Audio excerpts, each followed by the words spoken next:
turn it over to Paul, and have a great morning, everybody. Well, it's great getting to know all of you briefly. We've got a wide range of different industries and different job titles, but when it comes to resolving conflict, there's certain takeaways and best practices that will work no matter what field that you're in.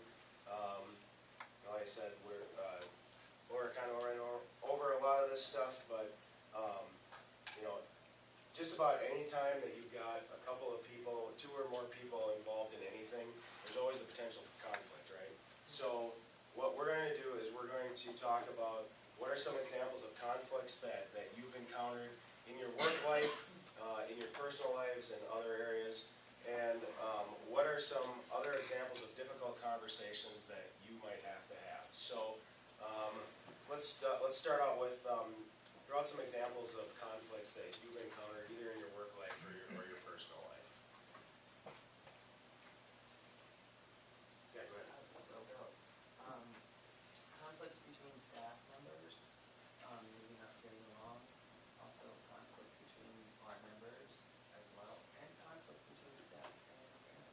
Okay. Do you have any examples of any of those that you can point to? There was a conflict between two staff members not being on the same page of what was supposed to be the policy on the playground.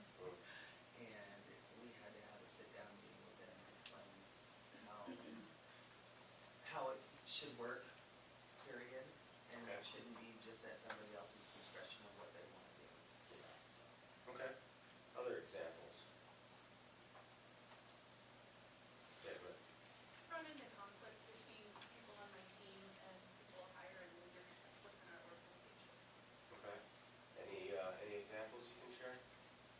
I don't have any specific ones. Okay. Okay. I'd say that's probably fairly common though, right? Different points of view on how different policies are run or the way things are executed. Yeah, go ahead.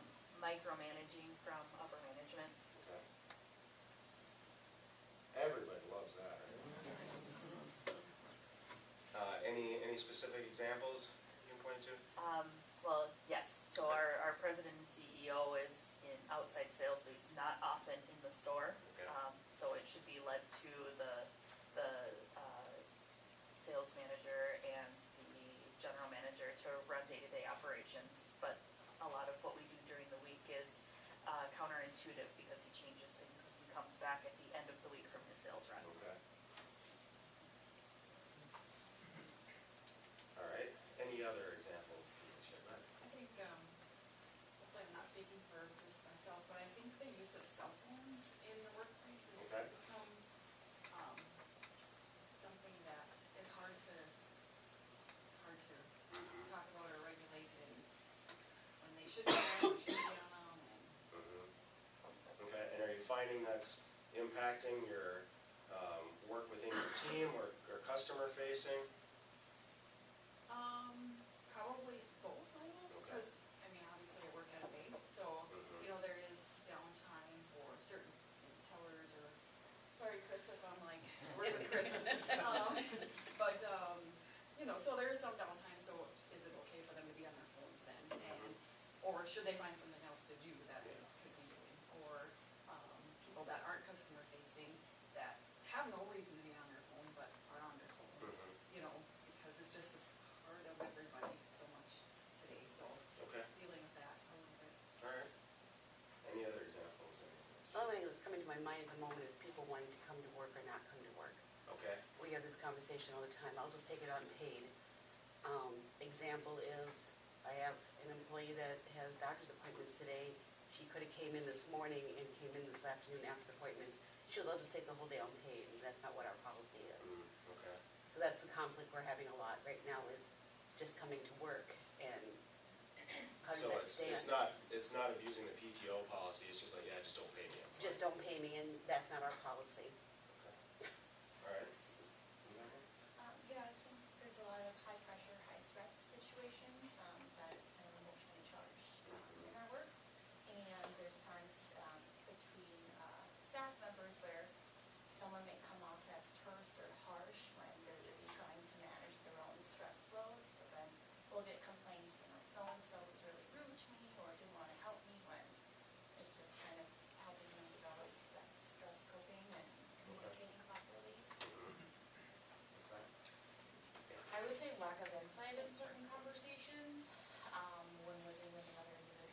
you create an expectation of maybe a boundary of what you were asking them to do, and they struggle to kind of share the same insight or kind of see the bigger picture. And so then they decide, instead of kind of having a conversation with you about it, they go to another counterpart, and then it just spreads. And then trying to do damage control and putting out that fire as well. Okay.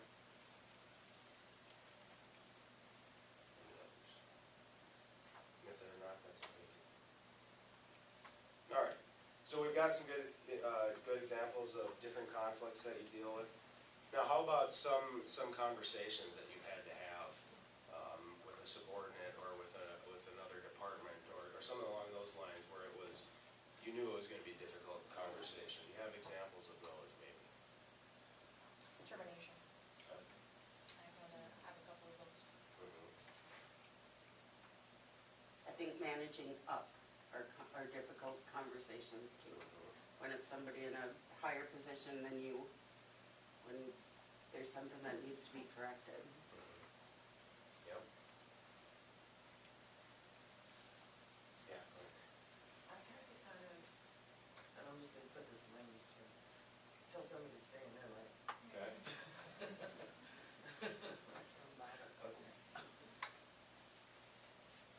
Alright.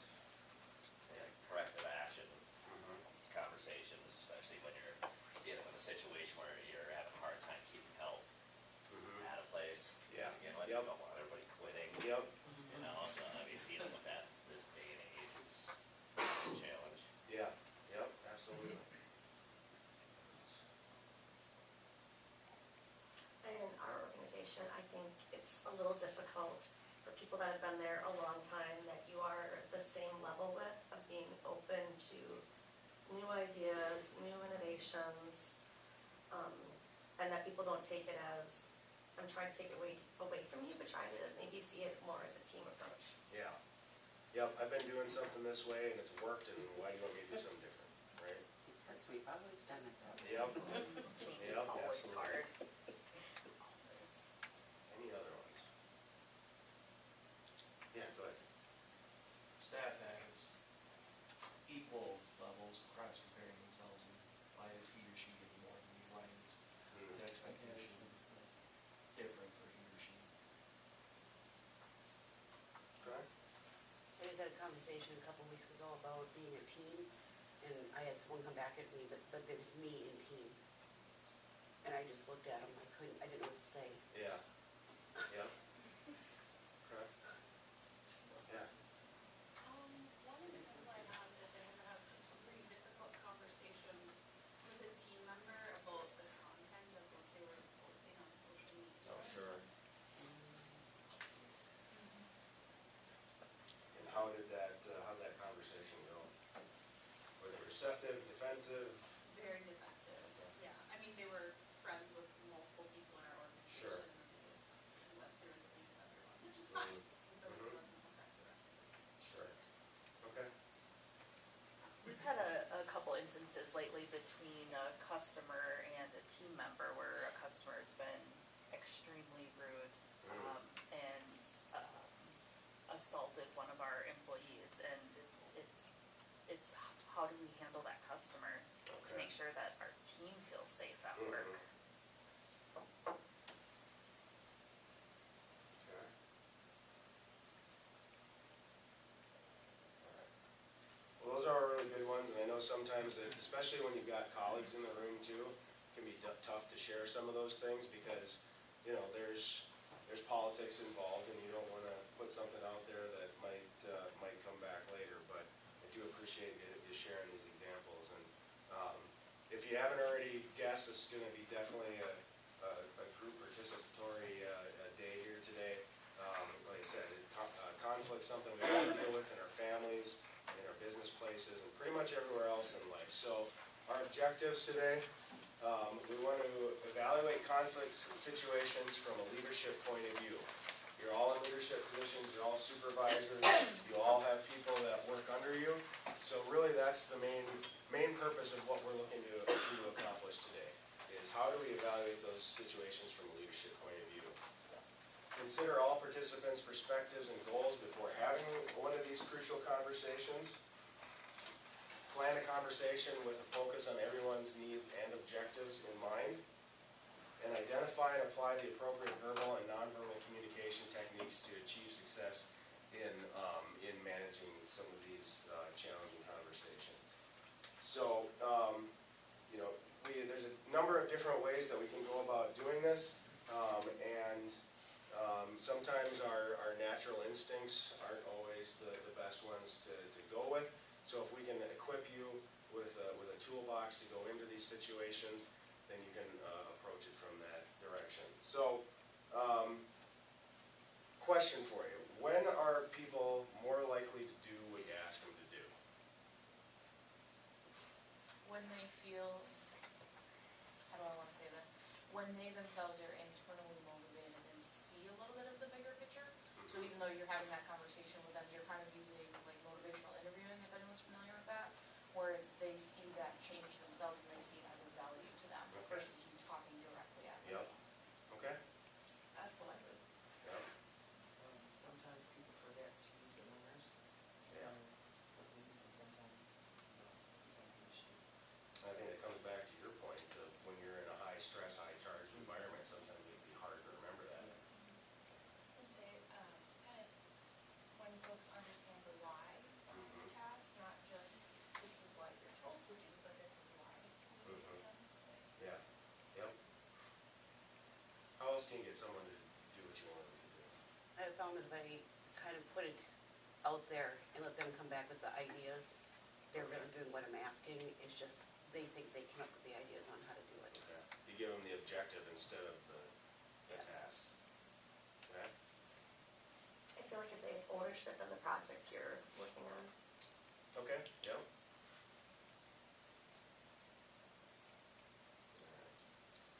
So, people are more likely to do what you ask them to do under the following conditions: when they have experience with you and they trust you. So, if there's a high level of trust and you ask someone to do something that maybe they're not sure why it is or what the end result's supposed to be, if they have experience and trust with you, they're more likely to do what they're asked to do. When they understand that you are making decisions for the good of the group, it's not just about you and making me look good, it's about the best for what's best for our team, what's best for our customers, our clients, what's best for everyone as a group. And most of all, when they sense that you care about them as individuals. So, who's heard the phrase, no one cares how much you know until they know how much you care? You know, if there's a sense that you don't care about your people, they're less likely to reciprocate that and follow you into whatever situation you're asking them to participate in. So, so all these things take time, and the more you share the whys behind it, like we had an example, the more likely people are to follow that direction. So, how can we build this type of trust and respect?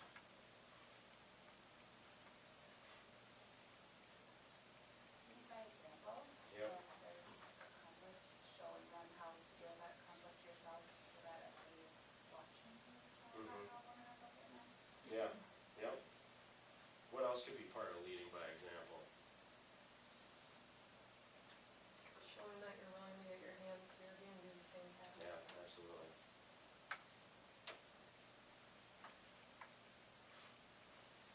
What else? Any other ideas?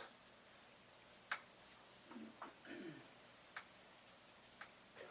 Maybe inform them of how important they are or their value. Yeah. You know, that you trust them to do this because it's them doing it.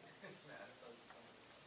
Yeah, I think that is important, because a lot of times I think we get lost in, I'm just a cog in a machine, I'm just doing a job, and that's all that matters. But the truth is, we've got people that don't show up for work, or people that turn over on a regular basis.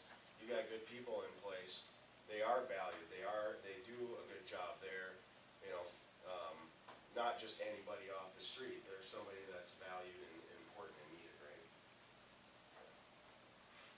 Any other ways you can build trust as a leader? Yep.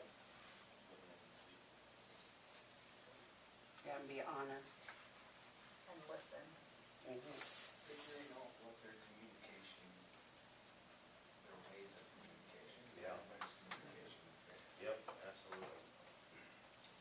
example of the belligerent customer.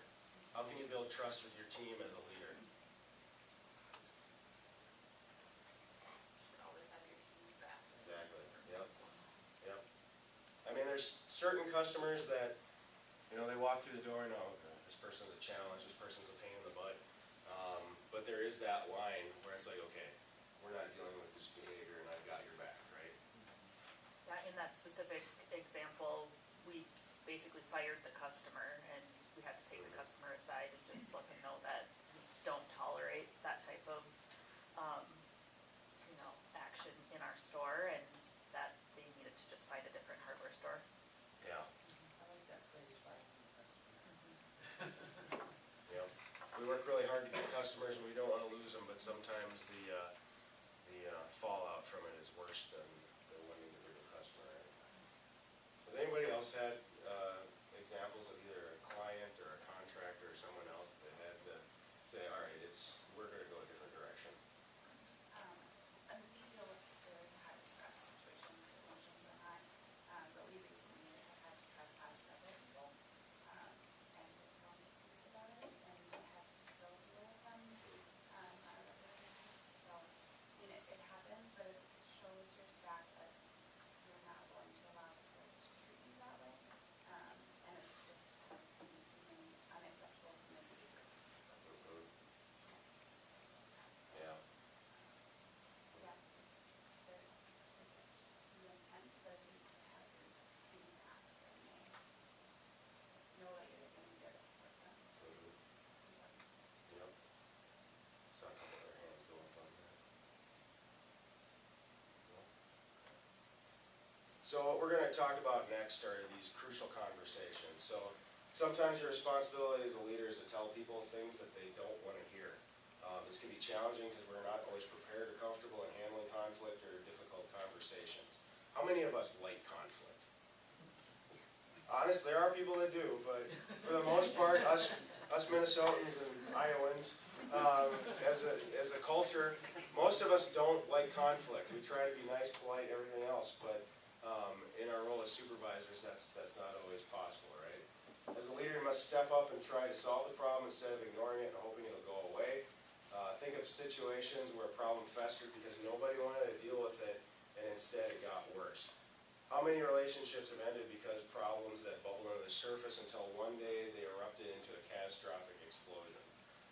So we have these kinds of tough conversations every day, whether it's with your kids, your spouse, or your coworkers. So what makes some of them difficult or crucial? So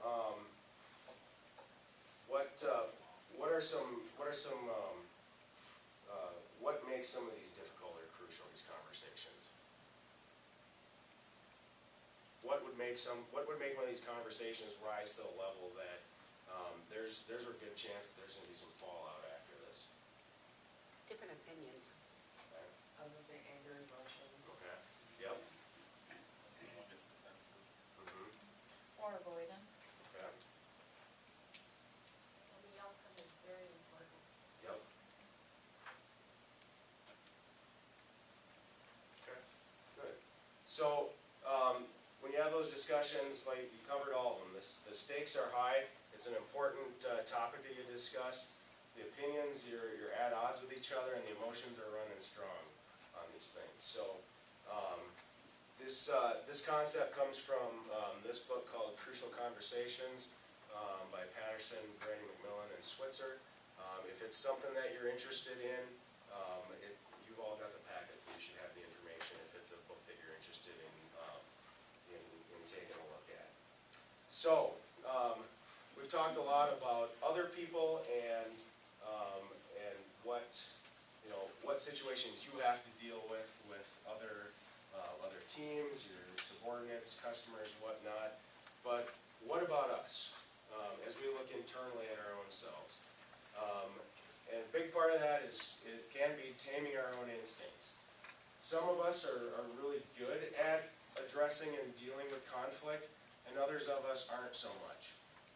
And it all depends on your personality. So when a tough situation arises, what do you do about it? What are your options?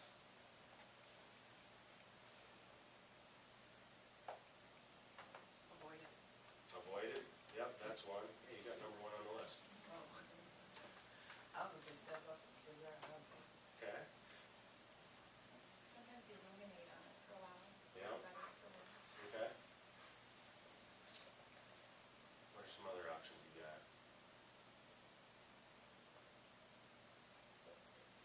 Well, like I said, we can follow our instincts and just go with what our automatic reaction is to a tough situation. And then our last option is we can follow our brain or go through a process and think it through before we go into a conflict situation. So what we're gonna do is we're gonna talk about that third choice, is how you can think rationally about conflict and say and do the right thing in those tough situations. So we've got some key questions that we need to ask before we even confront the situation. So those key questions are, what do I really want for myself out of this situation? What do I really want for others, whether that's your team, your business, your organization, your customers? What do I really want for the relationship? And how would I behave if I really wanted these results? And also, what are the non-negotiables out of this situation? Who can provide me with an example of a non-negotiable at your workplace in dealing with the conflict? I can give an example on this. We're a no-touch facility, so we've had like staff or contractors, I should say, that falls underneath my realm, who even though in their line of work of like MMA and other things that they've had, wanted to show a client how to do something and that has required touch, even though our clients do potentially have that history of trauma in the background. And so when I've had to talk with contractors about this, I've had to share that physical touch is non-negotiable. It is an organizational standpoint. It is not just our location, it is national. So that is a non-negotiable that I've had to share with them. I do see their aspect of it, but that's a hard line on our end. Okay. What are some other non-negotiables? We work with a lot of kids, so our non-negotiable, we don't get anybody DM, Snapchats, whatever, any of that, yeah, and don't take pictures of the kids and don't post it. What are some others?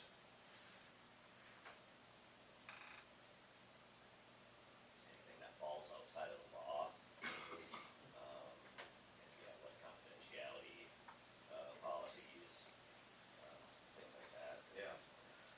Have to follow these. Yep. Yeah, absolutely. Usually it revolves around either legal issues or health and safety issues, right?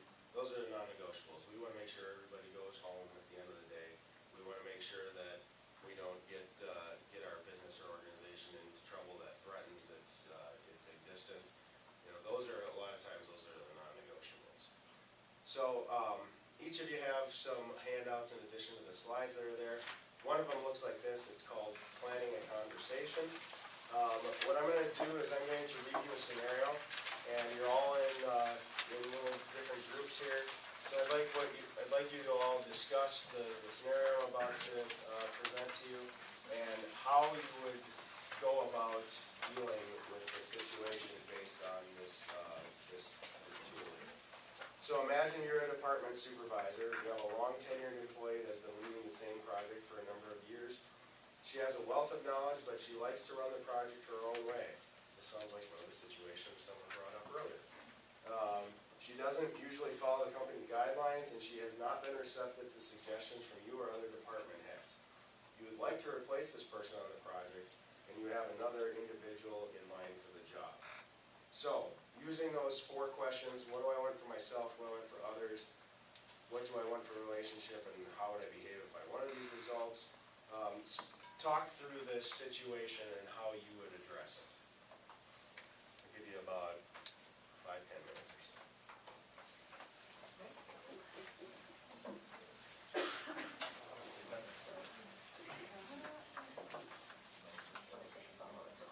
Have somebody like this in their organization. Have a lot of somebody's. We're no longer there. That was conversation. Mine just so happens to be my father-in-law, so I have to tread lightly on everything.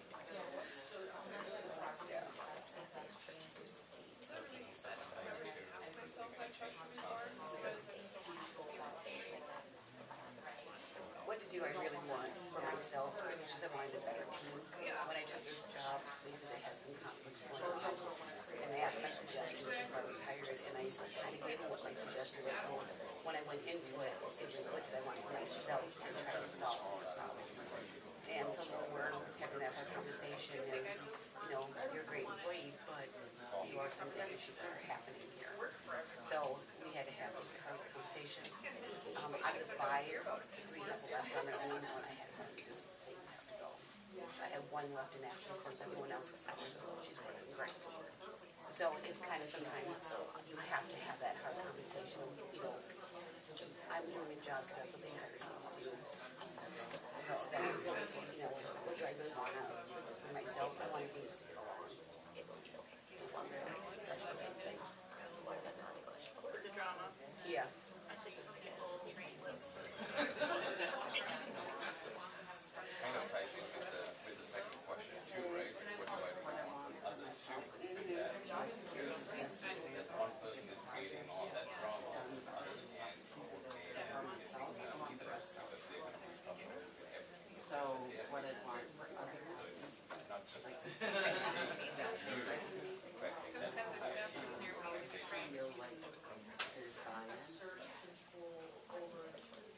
there's buy-in. The relationship I just always want my team to get along. Like I keep telling them a lot of times, I go, "Hey, I can take this a little bit, but I said, you don't have to go home and meet each other. Just get along with each other. Just do your job. Our customers come first, that kind of thing. Because if you just have a basic relationship, that's all I really want out of you. I mean, just get along. The customers don't realize you guys need each other or whatever. Just try to get along. And actually, that's a really big one. When I'm 4 years old now, I ask, how do you work with people? How's your relationship with other people? If they give me an off-the-wall answer, I'm like, well, how do you consider you type situations? So That's one of the questions on our interview questionnaire too is tell me about a time that you've ever had a conflict with a coworker and how did you resolve it? Just let them know thought processes or something like that. Are they in a place of it's gonna cause issues?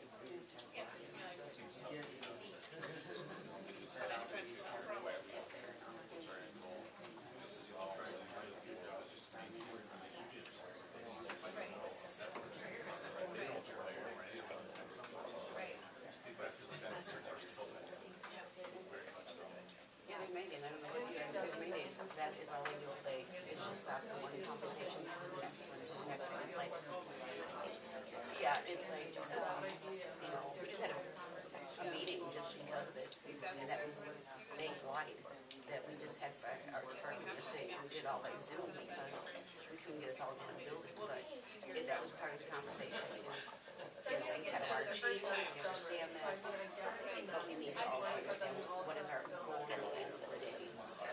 Well, and in our current environment, people are so quick to jump from job to job that if they don't feel valued and they don't feel like they're getting along with their coworkers, they're just gonna leave. We had a team where everybody had worked there for 20 years. They all hated each other, they would all sabotage each other, and it was a very hostile work environment, but they didn't have any other place to go because there weren't any jobs out there, so they just put up with it.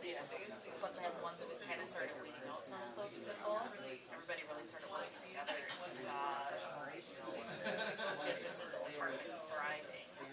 But if that were to happen now, people would just be like, I'm out. I feel like we would get down to that last question is how would it, really what do we want for our end results? Our end results, we want our team to work together. We want them to work for the company where they want to be. Put the customer first. Yeah.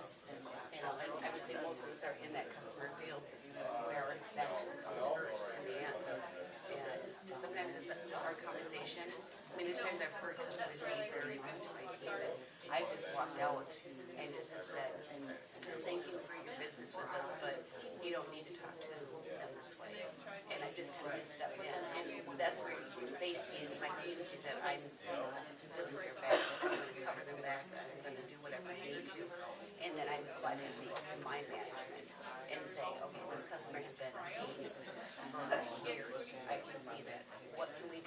have that hard conversation with that customer because we want good business, but they don't do to our team either. So,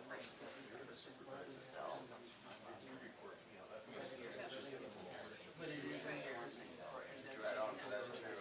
Yes, customers comes first, but it's also a saying, I would say, we don't want anybody to think bad about like coming to us, you know. Does not feel good. It's not punishment that you have to work with.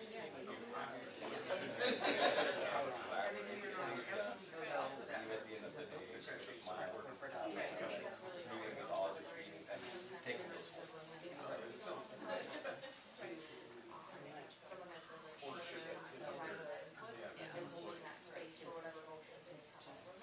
It's not just. And also, when you want that second customer, instead of just come in and answer their skills, so they obviously have some have issues or answer those issues.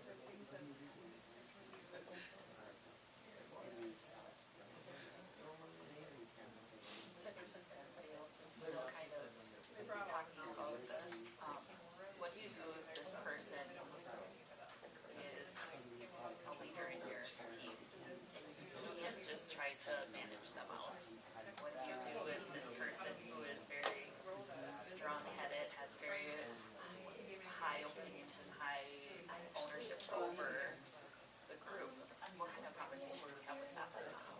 we just had this happen, and this is actually, we sat down with the employee person and kind of explained again the goals of what their job really were.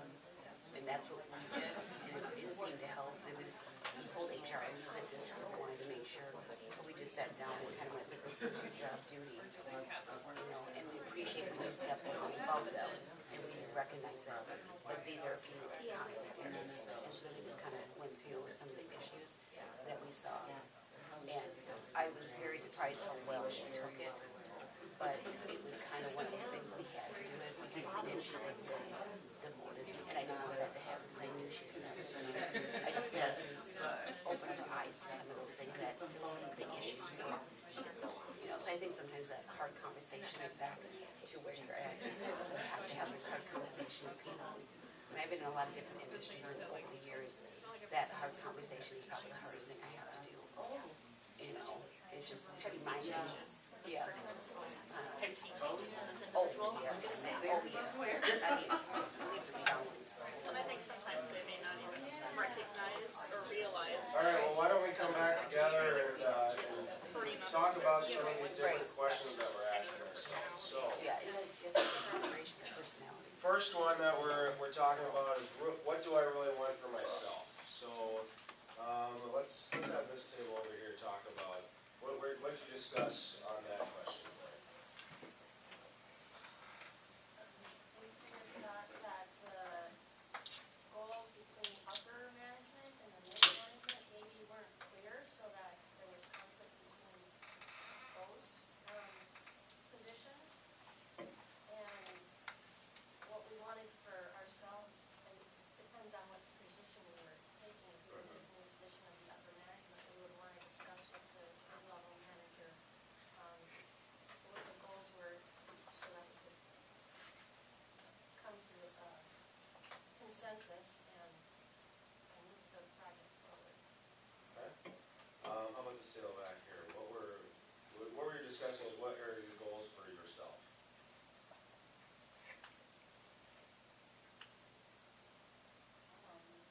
For to have team collaboration on the project and for everyone on the project to be able to provide their input and go through with it the way that it was intended to. And maybe have their members. Okay. Oh, that's all right. All right, how about, over here? Well, we want the project completed, Okay. we also want it done correctly. Yep. And so we thought, okay, that's what we want for ourselves. Okay. Yep. Yeah, I mean, honestly, you think about it, as a manager and you've got a team under you, what are you concerned about in this situation? Accomplishing the goal. Accomplishing the goal, that could be one of them. What else can you be thinking about? What do I want for myself out of this? concerned about, I want it done my way? Is that the most important thing? What about your own job? What happens if the product fails, or, because we're not keeping up with what the current, state of the art is as far as best practices or whatever, what could happen to you? You could potentially lose your job, right? Either because, you're not doing it right, or we're not keeping up with the competition. Any other things that you can think of that you might be concerned about going into this? What do I want for myself out of this? You wanna be confident that you're doing things the way they should be, and you're Yep. confident in your work on the team. Yep. Well, my teams will work well together. Yeah. I think the main point of this is, as you look at this, is get down to what's the true root of what your motives are in going into this. Don't you want to get another project? Yeah, probably. Yep. Okay, so what do I really want for others? So in this case, what do you want for this particular employee? Let's go over here. We want them to grow, we want them to be able to see why they're important to us in our Yeah. company, and Yeah, Work as a team. work as a team. How about over here? We said we wanted them to get along, everybody to get along and work together. Yeah. So one of the questions that, we could think about is like, okay, what are the options, for this particular individual? Have I given her an opportunity to get better, development opportunities, things like that? What are the two options that you have in dealing with this individual? You can either say, okay, well, we've always done it, that's the way we're always gonna do it, or what's the other option?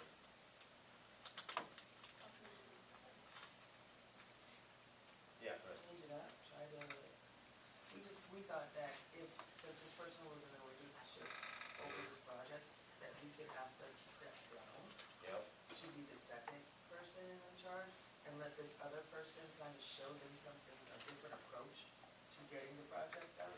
And that way they not only get the project done, that person feels valued as being kind of a check-in person, and then also that they, learn something as well, so they don't stunt their growth at the company, instead of just getting rid of them. yeah. What could be the unintended consequences of that, though? What if you say, hey, we don't want you to be the project lead on this Some anymore? sabotage? Yeah, yep, there could be some hard feelings, there could be a risk in it, right? I mean, I suppose ultimately, if they're not willing to, change methods or keep up with things, ultimately, I suppose you could let that person go, right? But you gotta think about what are the cascading effects of that as well, especially if someone's been there for a long time, have a lot of institutional knowledge, a lot of connections.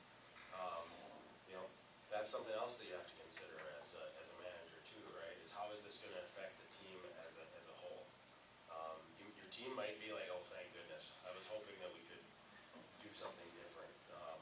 So I mean, those are all options that you have to keep in mind. What do I want from the relationship? I think we had a couple of people mention that, we wanna have a good team environment here.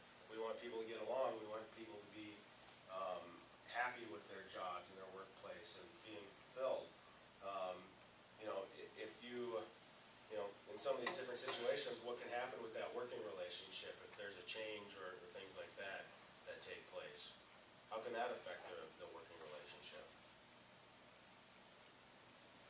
So how would I behave if I really wanted these results? I wanted this change, and I've taken these different questions into consideration. How would I approach the situation? I think you have to just go into it knowing exactly what your plan is and clearly communicate that and stand behind what that is, but also set everybody up for success. So whether that be you offer this person an opportunity to step down or stay within this group, like if you just want to completely step away from this project because it's not going in the path you need it to go, that's fine. We'll allow you to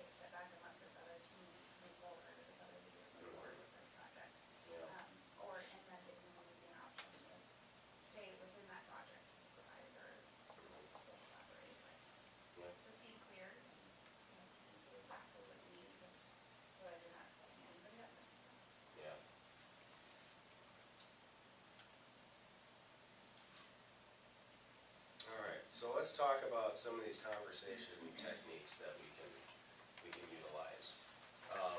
As we go into things, we need to consider the best practices and follow these techniques. So if your boss was going to talk with you about changing jobs or being reassigned, how would you want to receive this message? How would you want a text message on something like that? An email? No, how would you want that difficult topic addressed? Face to face, right? Have any of you ever experienced one of those situations where you either got some really tough information by email or text message, whether it's your job's changing or whatever it is? Does anybody have an example of that? I saw some nodding heads over here. No? How do you think that would make someone feel if you delivered, tough information in that manner? What would you think about that person? I think I would feel like I wasn't valued enough to have a face-to-face conversation. Yep. What else? And lose some respect for your superior that you don't have the courage to talk to me directly, like that's hard to Exactly. respect someone. Yep. It didn't happen to me, but it happened to a coworker that just showed up and their job changed, and they started to question, like, if their job was actually on the line, like, that they weren't gonna have a job for a while, they started to question their whole word Yeah. company, because they just flipped it on them within a day. Yeah. Yep. So when we're having these kind of conversations, they're the best done in person. When we're thinking about some things that we have to consider, how many of you have read an email and you thought it sounded really pointed and aggressive? Yeah. And maybe you had a chance to talk to that person, or you talked to someone that knew them, and it turned out that they really weren't upset. In emails and text messages, it's really easy to misinterpret someone's tone, isn't it? What are you lacking when you do nonverbal communications like that in person?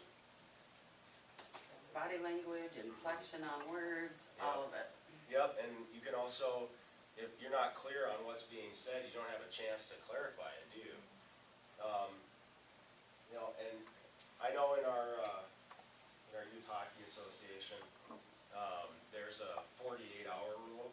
So if you're upset about your kid's playing time, or there's a conflict between kids, or whatever it is, you cannot reach out to a board member or the coach or anyone else for 48 hours. And why do you think that is? In the moment, your emotions are running hot and you're ready to just let them have a piece of your mind, aren't you?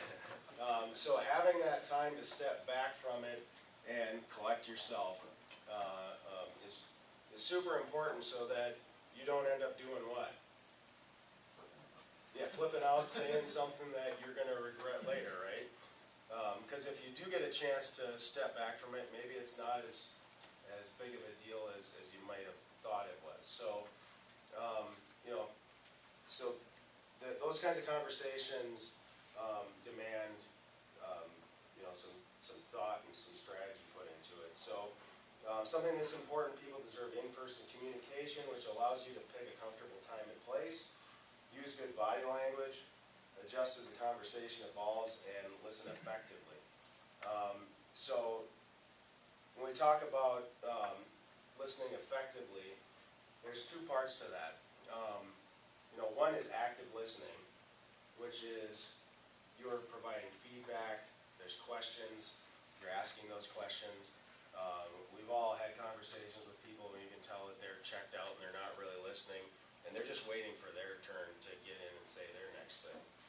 So using active listening and also empathetic listening. You understand where the other person's coming from, you know why they might be upset, you understand that, yeah, this is going to be hard for you to hear, but this is what it is.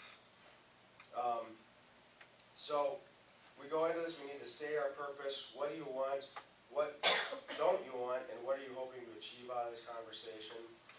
Share facts and explain your perspective. avoid absolutes. Everybody thinks you're doing an awful job. You always do this. You've never come in and done this. The point here is that almost nobody always or never does anything. There's patterns a lot of times, but dealing in absolutes is like, well, how do you know? I have an example right here of when I did this exact same thing that you said I didn't do. Be specific as you can. Provide examples of what, specific examples of what they can do to get better, to address the situation. Don't let emotion cloud the facts or cause you to exaggerate. Make it comfortable for the other person to share their facts, their perceptions, and their concerns. You might have one perspective on a situation and what's going on, but you're only seeing one slice of it. You don't know necessarily what's going on in the day-to-day with that person's interactions with their teammates, with clients, with customers. So part of it is gathering information too, and making it possible for them to bring up those kinds of concerns. And ask questions. Sometimes a conflict can be reduced simply by asking the other person, what do you want? And listening sincerely to their perspectives. When both people in the conversation share what they want, you might notice there's some common ground there. What do you think is one of the toughest things to do when you're having a difficult conversation or you're having a conflict? It's real easy for your emotions to get high, to get defensive. Stay calm, even if the other person becomes agitated or insults you. And we're talking about this from a leadership perspective, right? It's your job as the supervisor, as the manager, as the boss, to stay calm and keep the situation manageable. If the other person gets upset or emotional, what don't you want to do? Yeah, you don't want to get sucked down to that level. Your job is to manage the situation. And use calming body language. What would you think would be some body language that would be confrontational or not calming? Pointing at someone. Why did you do this? What else? Yep, hands on your hips. Or even just crossed arms. Crossed like arms. you just done. Yep. Or even if you're completely sitting back and relaxed, it's like you're showing someone that this is a waste of my time. I don't know why you're in here. So that's another thing you got to be aware of is what is the body language? What about eye rolling or scowling at the other person? All things that you got to be aware of. So I think we'll take a short break here. We're going to be back in here at 9 o'clock.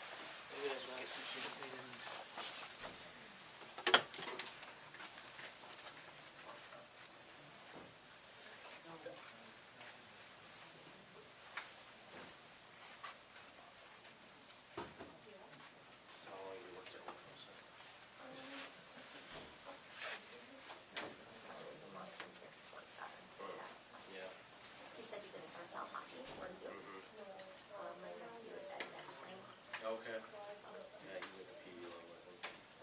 Not on my son's team, but. Yeah, and my cousin was been dancing, so Okay. Yep. everyone else was dancing. Yep. Yeah,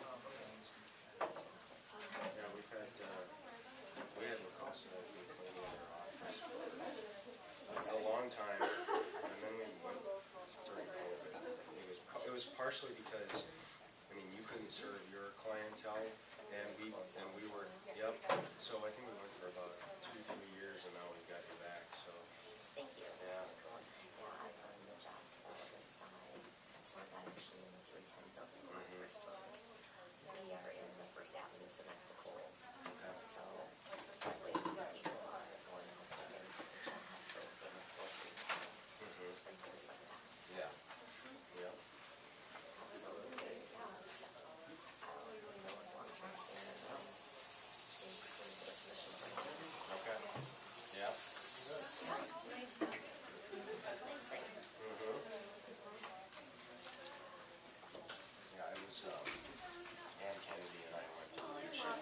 together, and she was chair of the year, I was vice chair. Oh, yeah, So, it yeah, was I fun. know well. You must know rocks then too. Yeah, not as well as Ann. Yeah, I know. Rocks is my favorite, is that what they're here for? Yeah, oh, okay. Yep, yep. Yeah, so, I do like it, it's just different. Yeah. I do have, different techniques and different ways that I can do it together. Yeah. And there's some different things that I've always done pepperoni,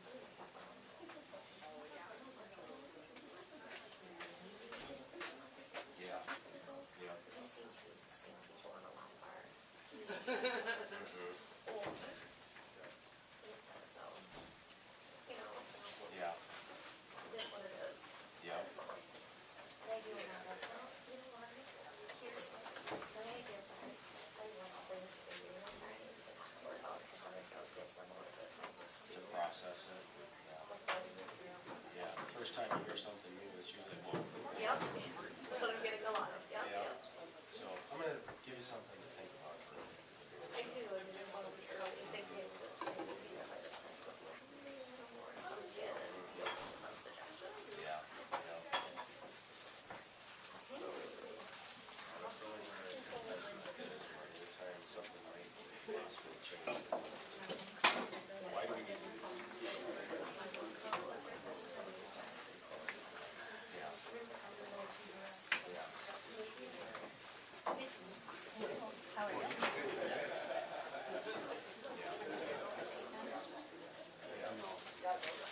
Yeah, I know. We run yes. Handful of years. Did you have the, He's been involved in stuff for sure. He's been gone for a while, obviously. Marcy, so all of it is like, he did it, and it's what he sees. Oh, yeah, yeah, yeah. Yep. But there were just seniors before this, so, but yeah. I've been sworn to Yeah. Yeah, man, you know, somebody else, somebody comes in, but all I do is continue to get it. Well, I mean, You know, try different things, but it's not just changing, it's just changing. I deserve that.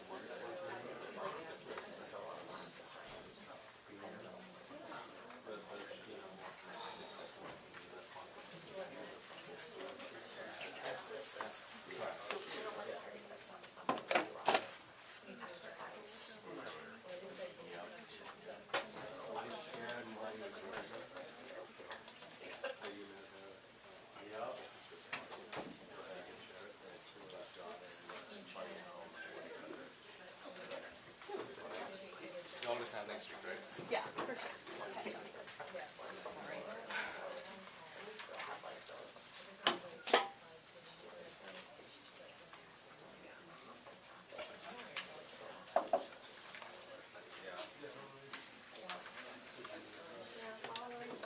I manage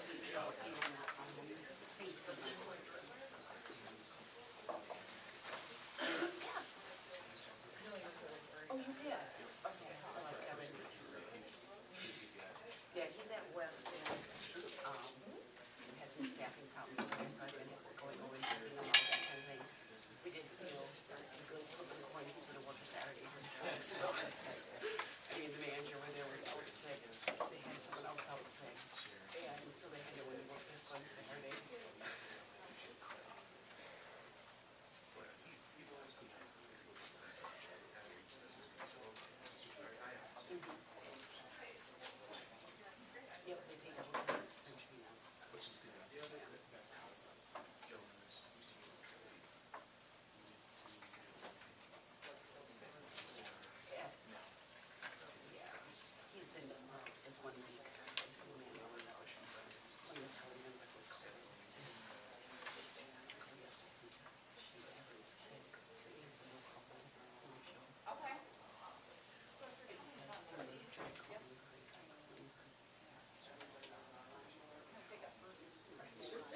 scared until they about pass, and then it's like, oh, I'm like, oh, you're so tough. And I told her,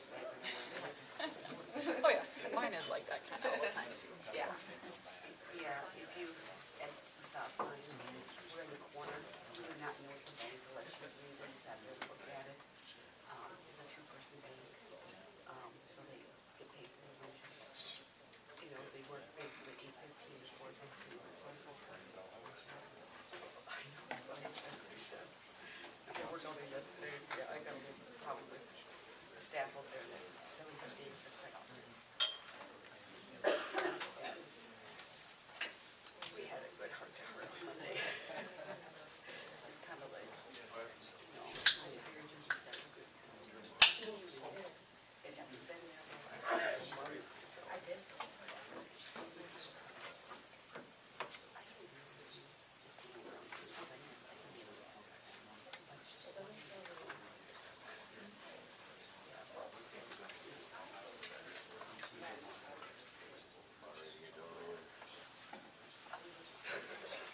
I get the inside scoop on that one.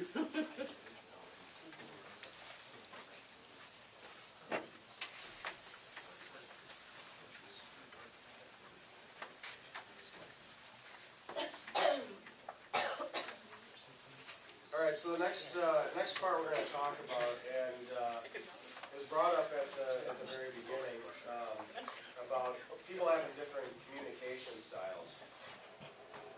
Excuse me. But more than that, it's not just communications, it's personal styles, personality styles, about how you approach work, about how you approach situations. How many of you have done a Myers-Briggs or a Strengths Finder or something along those lines? So quite a few of you have done something like that. What's kind of the main point that you get out of something like that? Best communication methods, what else? Your ways of thinking through a situation. I would say, how would you process and understand information?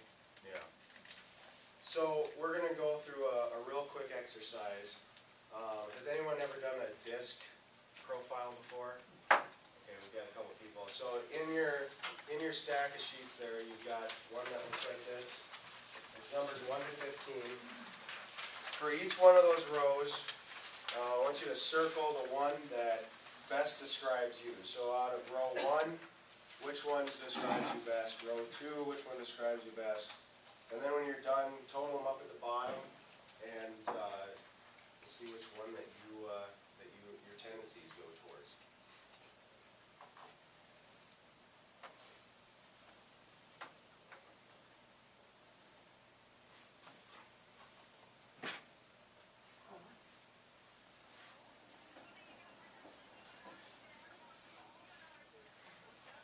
Nice. Wow.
so, show of hands, who had the first column was their highest total?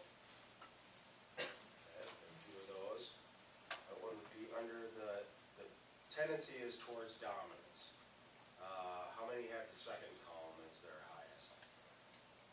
Alright, that one is, your tendencies are towards influence. How about the third one? A lot in that department. That one, your tendencies go towards steadiness. And then the last column. Alright, that's compliance.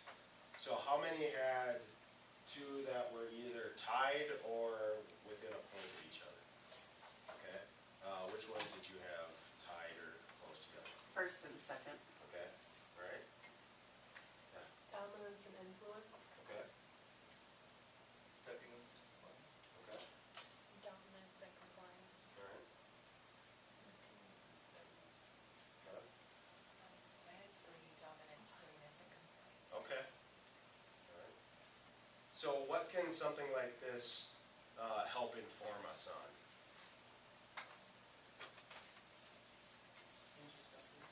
Yep. Knowing about yourself? Yep. What else can it inform us on? Show like others, like if I know where her strengths are, you know, once you learn her tendencies, you can, if we're not communicating well, kind of jump to another box and try it from a different perspective. So if we're talking about an example of how dealing with each of these different styles can make that conversation more difficult. Those of you that were in the D category, what do you think about you could make having a conversation with yourself difficult? If you know yourself. Yeah. I think I have my mind made up a lot of times before a conversation starts. Yep. Okay. Who else? Anybody else in that category? Other? I am, but I would agree with that statement. Okay. How about the influence people? What could make it having a conversation with you difficult? Having the conversation Yeah. with somebody else, obviously. What, say that again? So if someone was gonna have a tough conversation with you as being high in the influence category, what could make that difficult about having a conversation with you? They might take everything I say to heart, Okay. maybe take it too personal, Okay. because I learned to talk to it. Okay. How about in the steadiness category? I'm one that's in that category, for the most part. Do we like conflict? No, we like things to be even and just go about our business, so we might be the ones that tend to avoid the conflict altogether and just, it'll go away, right? How often does it actually go away? It doesn't. We're just agreeable in the moment. Yeah, yep. How about the people that are high in compliance?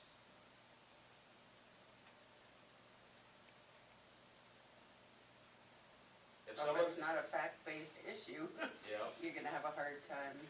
if someone's gonna come have an argument with you, they better have all their facts and figures and supporting documentation straight, right? Yep. Okay. So you'll also see in that packet, in your handouts there, you've got the DISC behavioral characteristics, which talks a little bit about, you know, what are the main themes of your personality type? What are your characteristics? What kind of value do you bring to a team? What is your communication style? How do you deal with conflict? What kind of environment do you like to work in? You know, some people like to be told exactly what to do, they do it and it's done and they know I've done a good job. Others, if you try to tell them exactly what to do, it's gonna drive them nuts. It's like, let me breathe, let me figure it out, I'll get it done. How are you perceived by other people? You know, if you're high in the dominance category, you might come off as aggressive or demanding. If you're high in influence, people might think you talk too much and that you're unrealistic. Steadiness, you're inflexible and hesitant to change. In compliance, maybe people see you as fussy, pessimistic, or aloof. What pace do you work at? People that are high in those first two, they're fast paced, let's get on it, let's get it done. The people that tend towards steadiness and compliance, they tend to work at a slower pace, and they want to make sure they've got it right, got time to think through it. What are you motivated? Are you motivated by achievement, by social recognition, by acceptance from others, or being right? How do you make your decisions? Are you quick about them? Are you spontaneous? Are you deliberate, or are you considerate about your decisions? And what are your limitations as a person? Are you, if you're high in dominance, you might be impatient and not always listen to what the other person has to say because you're already thinking about something else. If you're high in influence, you might have a lack of follow-through or inattentive to detail. High in steadiness, overly modest, and you resist change. And high in compliance, you might be overly critical, defensive, and get bogged down by the details rather than seeing the big picture. How many of you reading through that go, ouch? Yeah, that's me. Yeah, I go through that too, and I'm like, yeah, I tend to, like I said, I tend to avoid controversy sometimes. I like having, I know I can come off as inflexible sometimes, so realizing too when you go into these conversations and dealing with conflicts is you got your own shortcomings with how you like to deal with things. And we all have our preferred method of leading, of communicating, of working, and when there's a misalignment with your team or a particular subordinate, that automatically will breed conflict, won't it? Because if you want the decisions now, and you're working with someone that's a slower paced thinker, slower paced, wants to be deliberate, wants to think through everything, you're going to get frustrated, aren't you? And if, on the other side of the coin, if you're someone that wants to be deliberate and work through things, you want to have all the facts together, you want to have all that, and you've got someone that comes in and is like, let's just figure out and go. What are you thinking? Like, well, you haven't even considered all the possible ramifications that could come out of that, and we're just making a snap judgment on something. So even though you've got two people that are both well-meaning, both want to get the job done, coming at it from completely different perspectives, different styles, it's easy to see that conflict can come into play even when both parties are not trying to breed conflict. So our next part of this, so we've talked about what do we want out of a difficult conversation or resolving a conflict.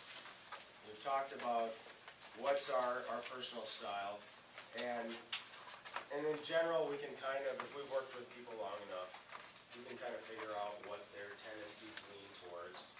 And people might change, especially if you're close in a couple of categories, depending on the situation and what kind of stress you've got going on at work, what kind of stress you've got going on at home, in other aspects of your life.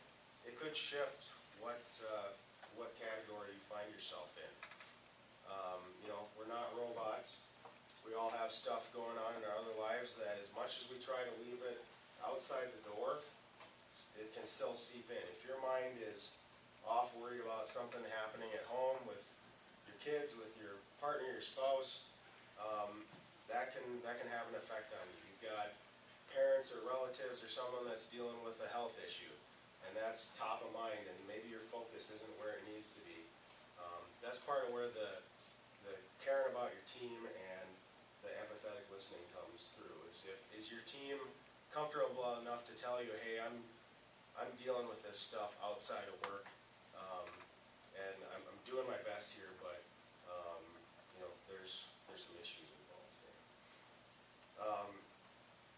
So when we have to have a difficult conversation or deal with conflict, and you have time to prepare for it, make sure that you take the time and think about it before you go through.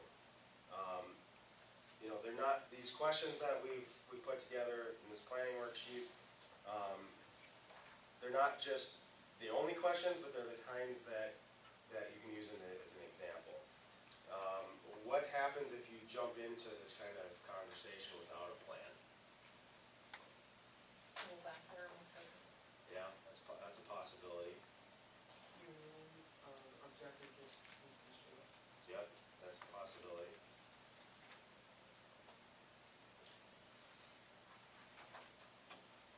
With most things, if you go into it without a plan, how will you know if you succeeded in it, right? So what I'd like you to do, I'd like you to pick one of the examples that you gave of a conflict at the very beginning, and you can, in your groups, and utilize that conversation planning worksheet about how you're gonna go about dealing with it. So, what are your goals for the conversation? When and where will it take place, and what will your method be? How will you invite the other person to have this conversation with you? What will you say to start it? What questions will you ask to engage the other person in the conversation? What words will you use to explain your concern? What words can you use to establish a sense of mutual purpose or shared goals? What words can you use to show that you respect and value the other person? What words or topics would you avoid in this conversation? How do you think the other person might respond to your feedback? How could you respond to these reactions? What can you say if the other person questions your motives? What DISC behavioral tendencies are you concerned about in yourself, and how can you mitigate them? And on the flip side, how about the other person?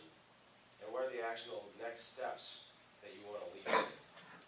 So, you guys can talk about in your groups an issue that one of you have dealt with, and pick one to use this planning worksheet about how you're going to address that. This one will probably take a little bit more time, so probably about 15 minutes or so.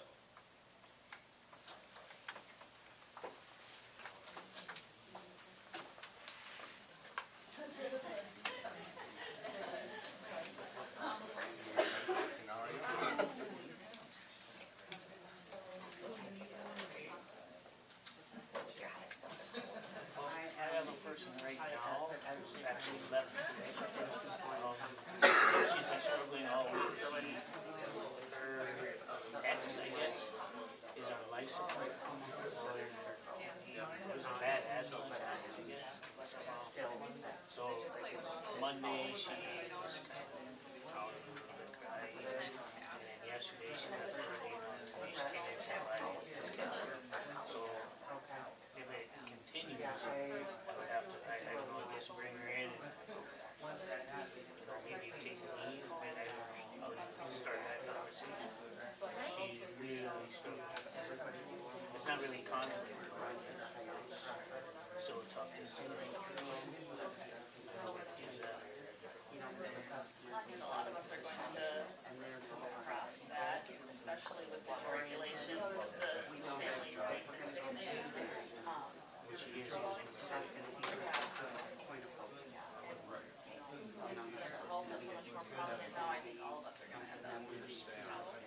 her concern is what she wants to be there when, if they stop it, or if they see how much time can I get, and I just can't concentrate. You also have to replace her, cover it, just lay down. I don't know what my limitations are, or how you have to,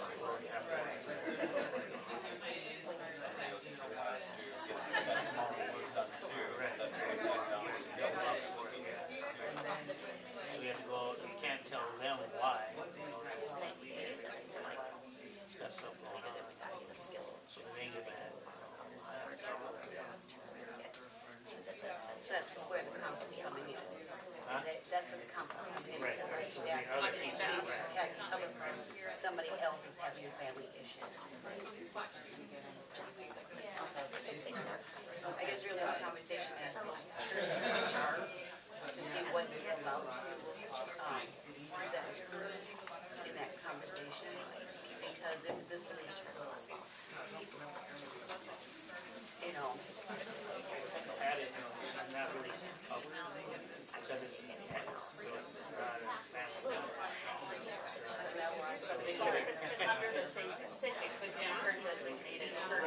Right. So that's why it's really. Yeah.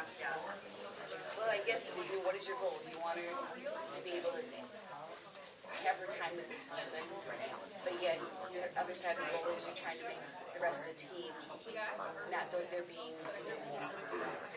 so, yeah, and you don't know now, it could be tomorrow, it could be 3 weeks from now, type situation, so, so what is your goals in this conversation? It's more, I guess for me, in a conversation, you gotta kind of figure out where you're going, or are we talking, are we looking at a month here of this could be happening, that I at least can talk to the family, go, we have about a month that this could be going on, where she may not be here every day.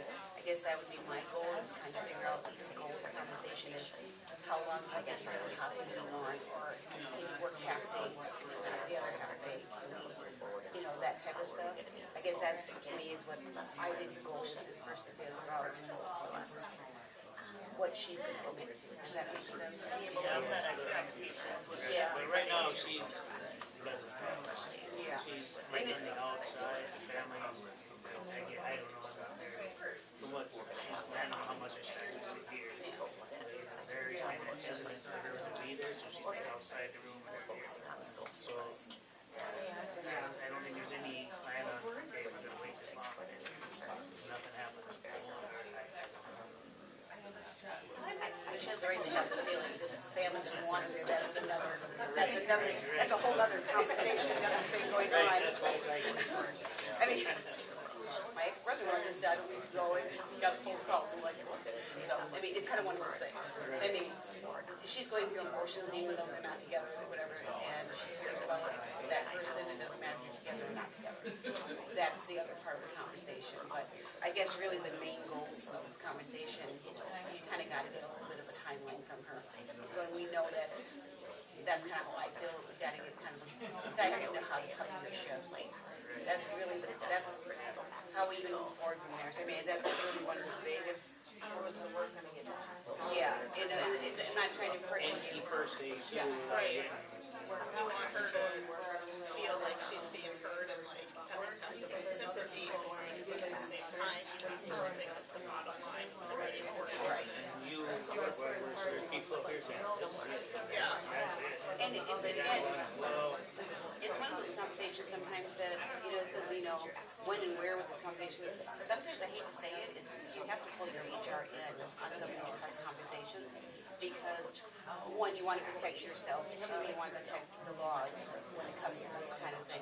And I'm not an expert in all those laws. I mean, I'm sorry, I've read them, I know what they stand for and what they, do, but I'm not an HR person. That person, I feel it's like this specific, I would probably say I would want to call in, that was kind of my approach. You are working with HR, you're getting the specifics down, and then once you have that goal of that conversation of, okay, this is what we're gonna go by, we're gonna say 30 days, it may be less, but at 30 days, you're basically come back.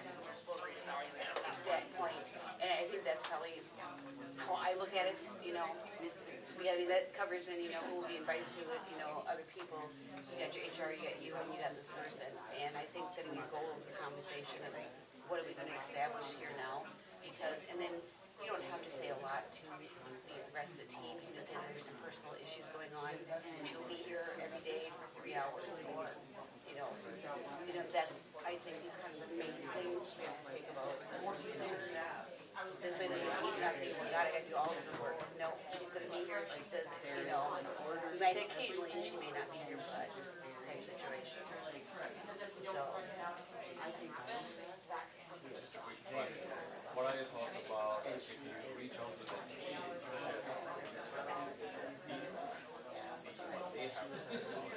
When you're on the hip up, is that you have to be careful what you you can't really tell that. Yeah, that's She's not gonna be here, she has personal stuff, but you can't go much further. yeah, unless she's willing to tell them, then they want another level. But I mean, the U.S. management can't say what their issues are. They can talk all they want, say all they want, but I just had this happen, so I just know that. So then to go on to number 4, what will you say to start the conversation? I think, you first. And now it's the difficult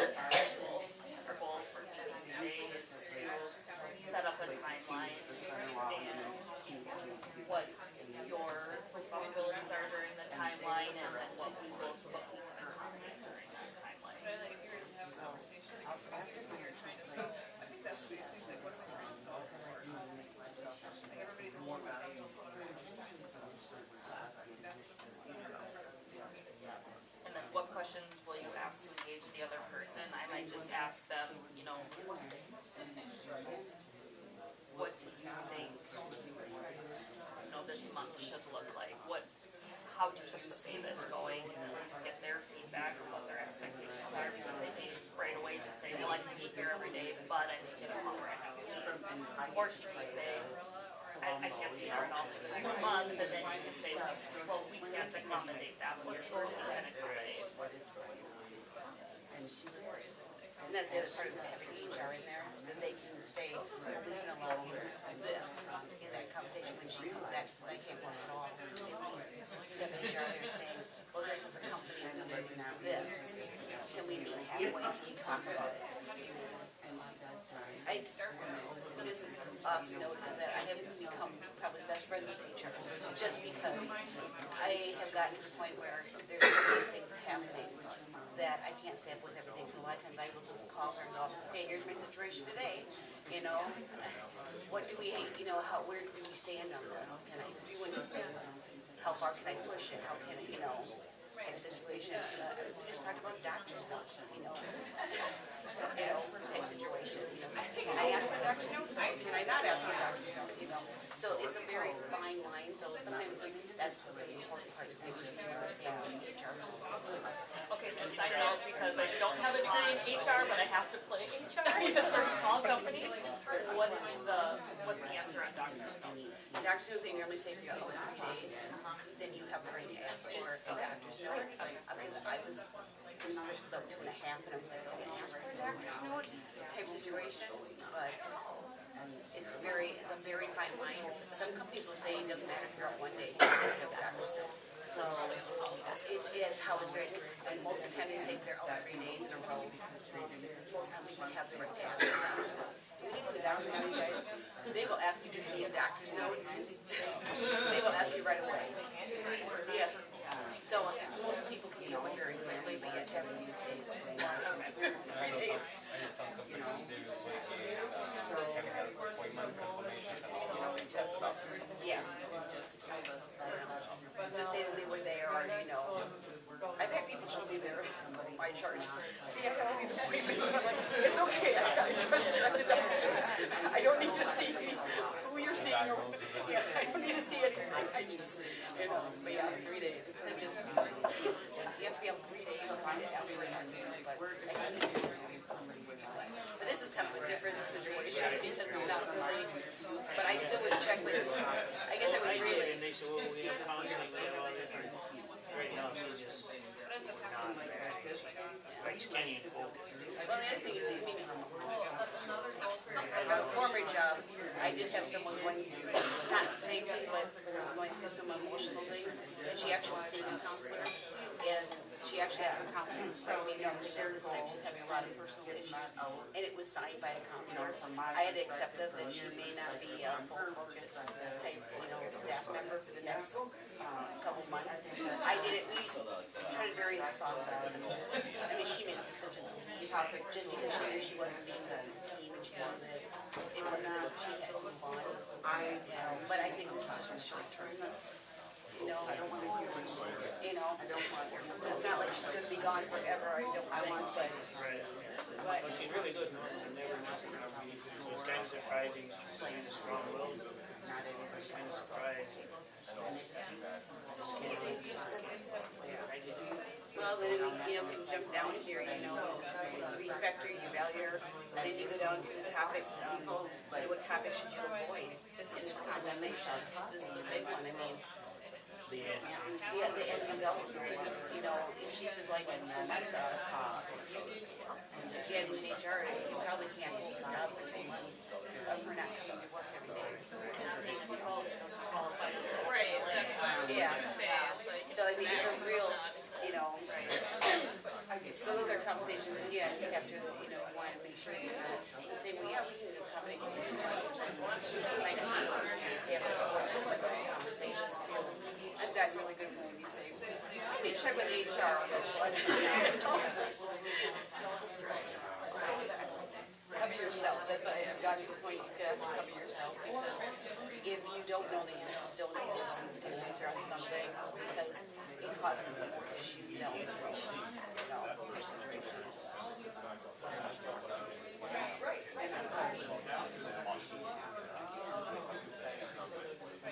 You might have some questions.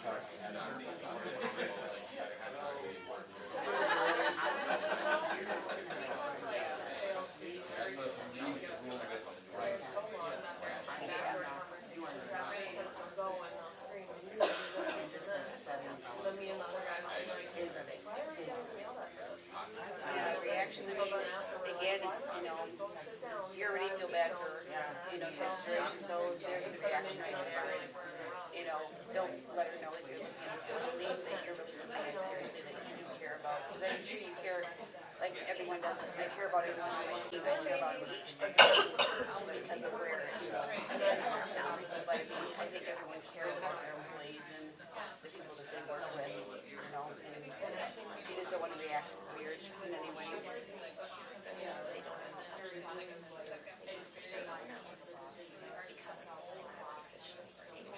I don't think she's gonna question you on your motives. I think she's gonna try to understand that you're trying to help her. That's just me personally. So that's what's nice, otherwise I have a nightmare to let her know that when you're ready to have this conversation. I don't worry how she, I know how she reacts. So, and I don't know how. Cry, and then, you know. Yeah, I mean, but it goes back to the, you know, the business. It's not really a conflict. It is on the floor. It is on the floor, so I mean, that's the other part you have to look at, because you're gonna have to have that hard conversation with the team after the decision's made.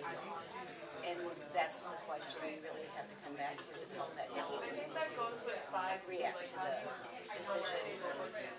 So there's where the conflict is related. I mean, you have all this hard conversation with her, but now after you're done with this conversation, you have another conversation with 5 or 10 people to talk about. We already did a little bit. Well, I guess someone can do my job. There's some, a little bit, some are sympathetic and okay, whatever. Along with those.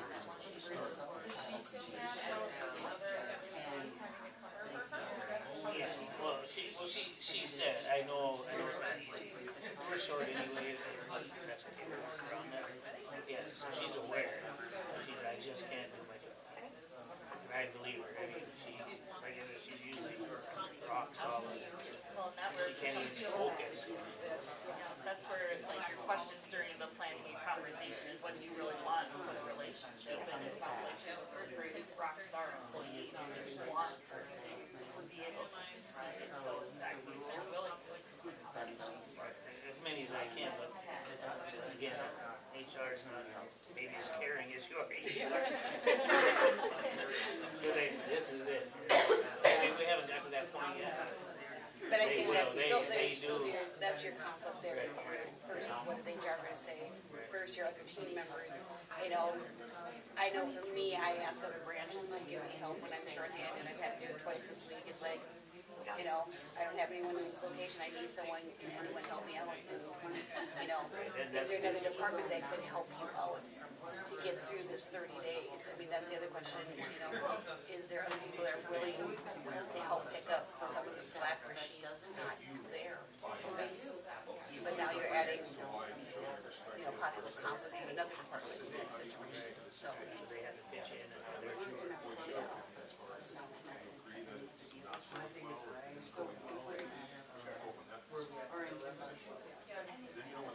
But I think you're taking everything, you know, when you read through the 15 questions, I mean, I think you're kind of taking that all into consideration. But it really is, it's gonna be a hard conversation with her and the team, and when you look at it, because someone's not gonna be happy about it. there has to be an answer. Yeah, there has to be something. And right now, all they're seeing is her leaving. They're not seeing anything else. They're not seeing what you've already tried to accomplish with this person. And so that makes this connection to that person.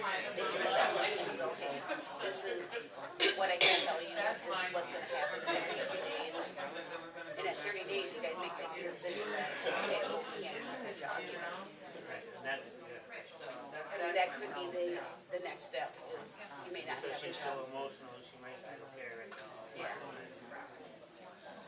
Right now, Do you think she shared with the other team, has she said anything? I haven't went out and asked, so I don't know. No Right. one's approached me. I mean, if she's No one said emotional, then that. obviously they're probably, They know they know something. something. That did happen. They said, well, she's gonna leave this morning again. So I think she may, I don't know. But they know something, it's not normal for them. There's only a couple stories. Well, and I think they might be more willing to help out, they kind of know how hard of a worker she is, and they're willing to kind of step up and help them through that. But if it's 2 weeks, 3 weeks, that's the point, Yeah. then it starts to think, Yeah. well, how long is this gonna last, you know? Yeah, so And then that there's needs some- to set the Right. expectation, like, you know, hey, we're gonna have to do this for the next 4 weeks. And when somebody can see the end in sight, they're a little more confident and they feel better about the situation. Whereas if it's like, is she gonna be here today or not, there's always that question, and it takes everybody more agitated about the situation. Especially if someone else is like, then it doubles down.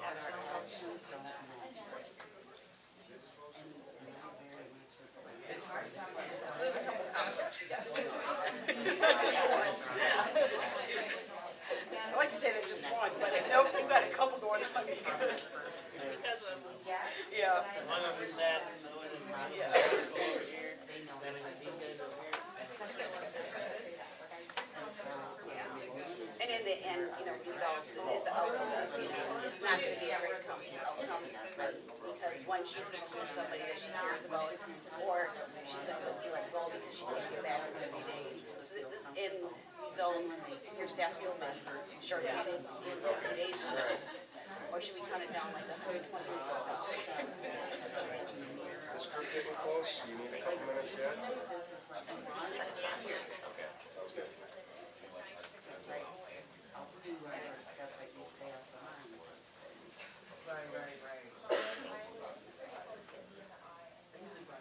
We'll start on the other problem.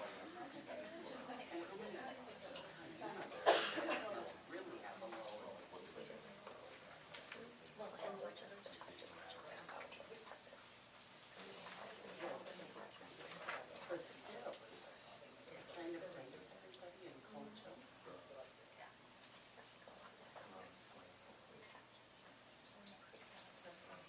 All right, well, it sounds like everyone's just about done here. So do we have a group that would like to share what issue they addressed and how they're planning to go about doing that?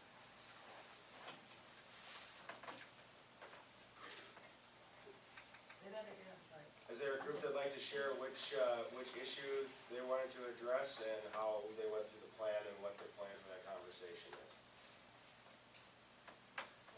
Yeah. Talk about managing some interpersonal conflict with folks who supervise. So the first thing, like the goals would be to give the employees the tools they need to kind of work through these situations. A lot of times they are more so a stress response, you know, managing workload and then not able to always have the appropriate communication. So you've got conflict between two peers. is Yeah, basically, yeah, okay. yeah.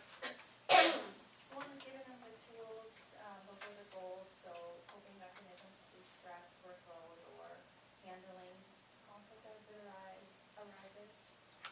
Conversation should be, you know, in a quiet place, private place, so other folks aren't listening in, or what's going on in there. Set aside time to not rush or just in the moment, like, plan it and set aside time to do that. Start the conversation usually open-ended, like, hear your perspective on this particular situation, or how do you feel things are going in your department, to get their perspective. And then focus on kind of the key objectives of the job, like we all come here for this purpose, and kind of keep that central, and how you would, the words that you would use to explain your concern is that you want to make sure that, you know, you're finding you're staying connected with the reason you came to this job. We did struggle a little bit, like what words can you use to show that you respect and value the other person, kind of kept falling back on that active listening, and then, kind of had like solid, I guess, words like, other than like, I hear you, and want to do that, so that would be an area to get some feedback. And then a lot, you know, depending on the person, oftentimes like we talked about, defensiveness is a response.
exceptions and, you know, in the heat of the stress.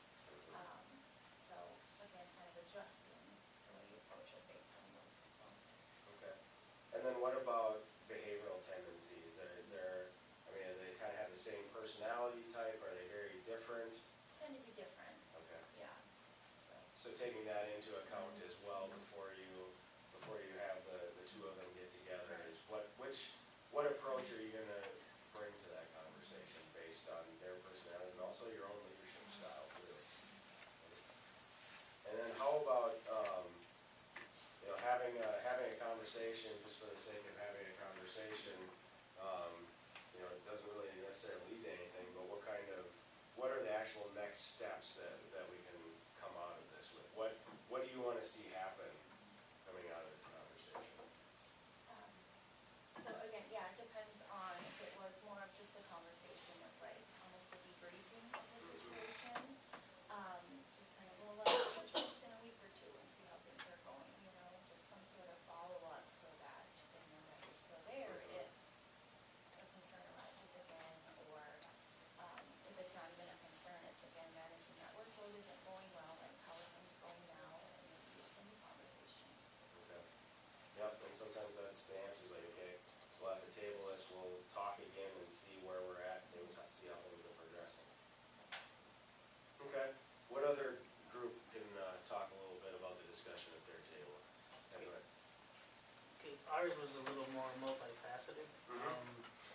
So there's an employee who has a personal situation and they can't really focus on work, so they've been leaving work every day.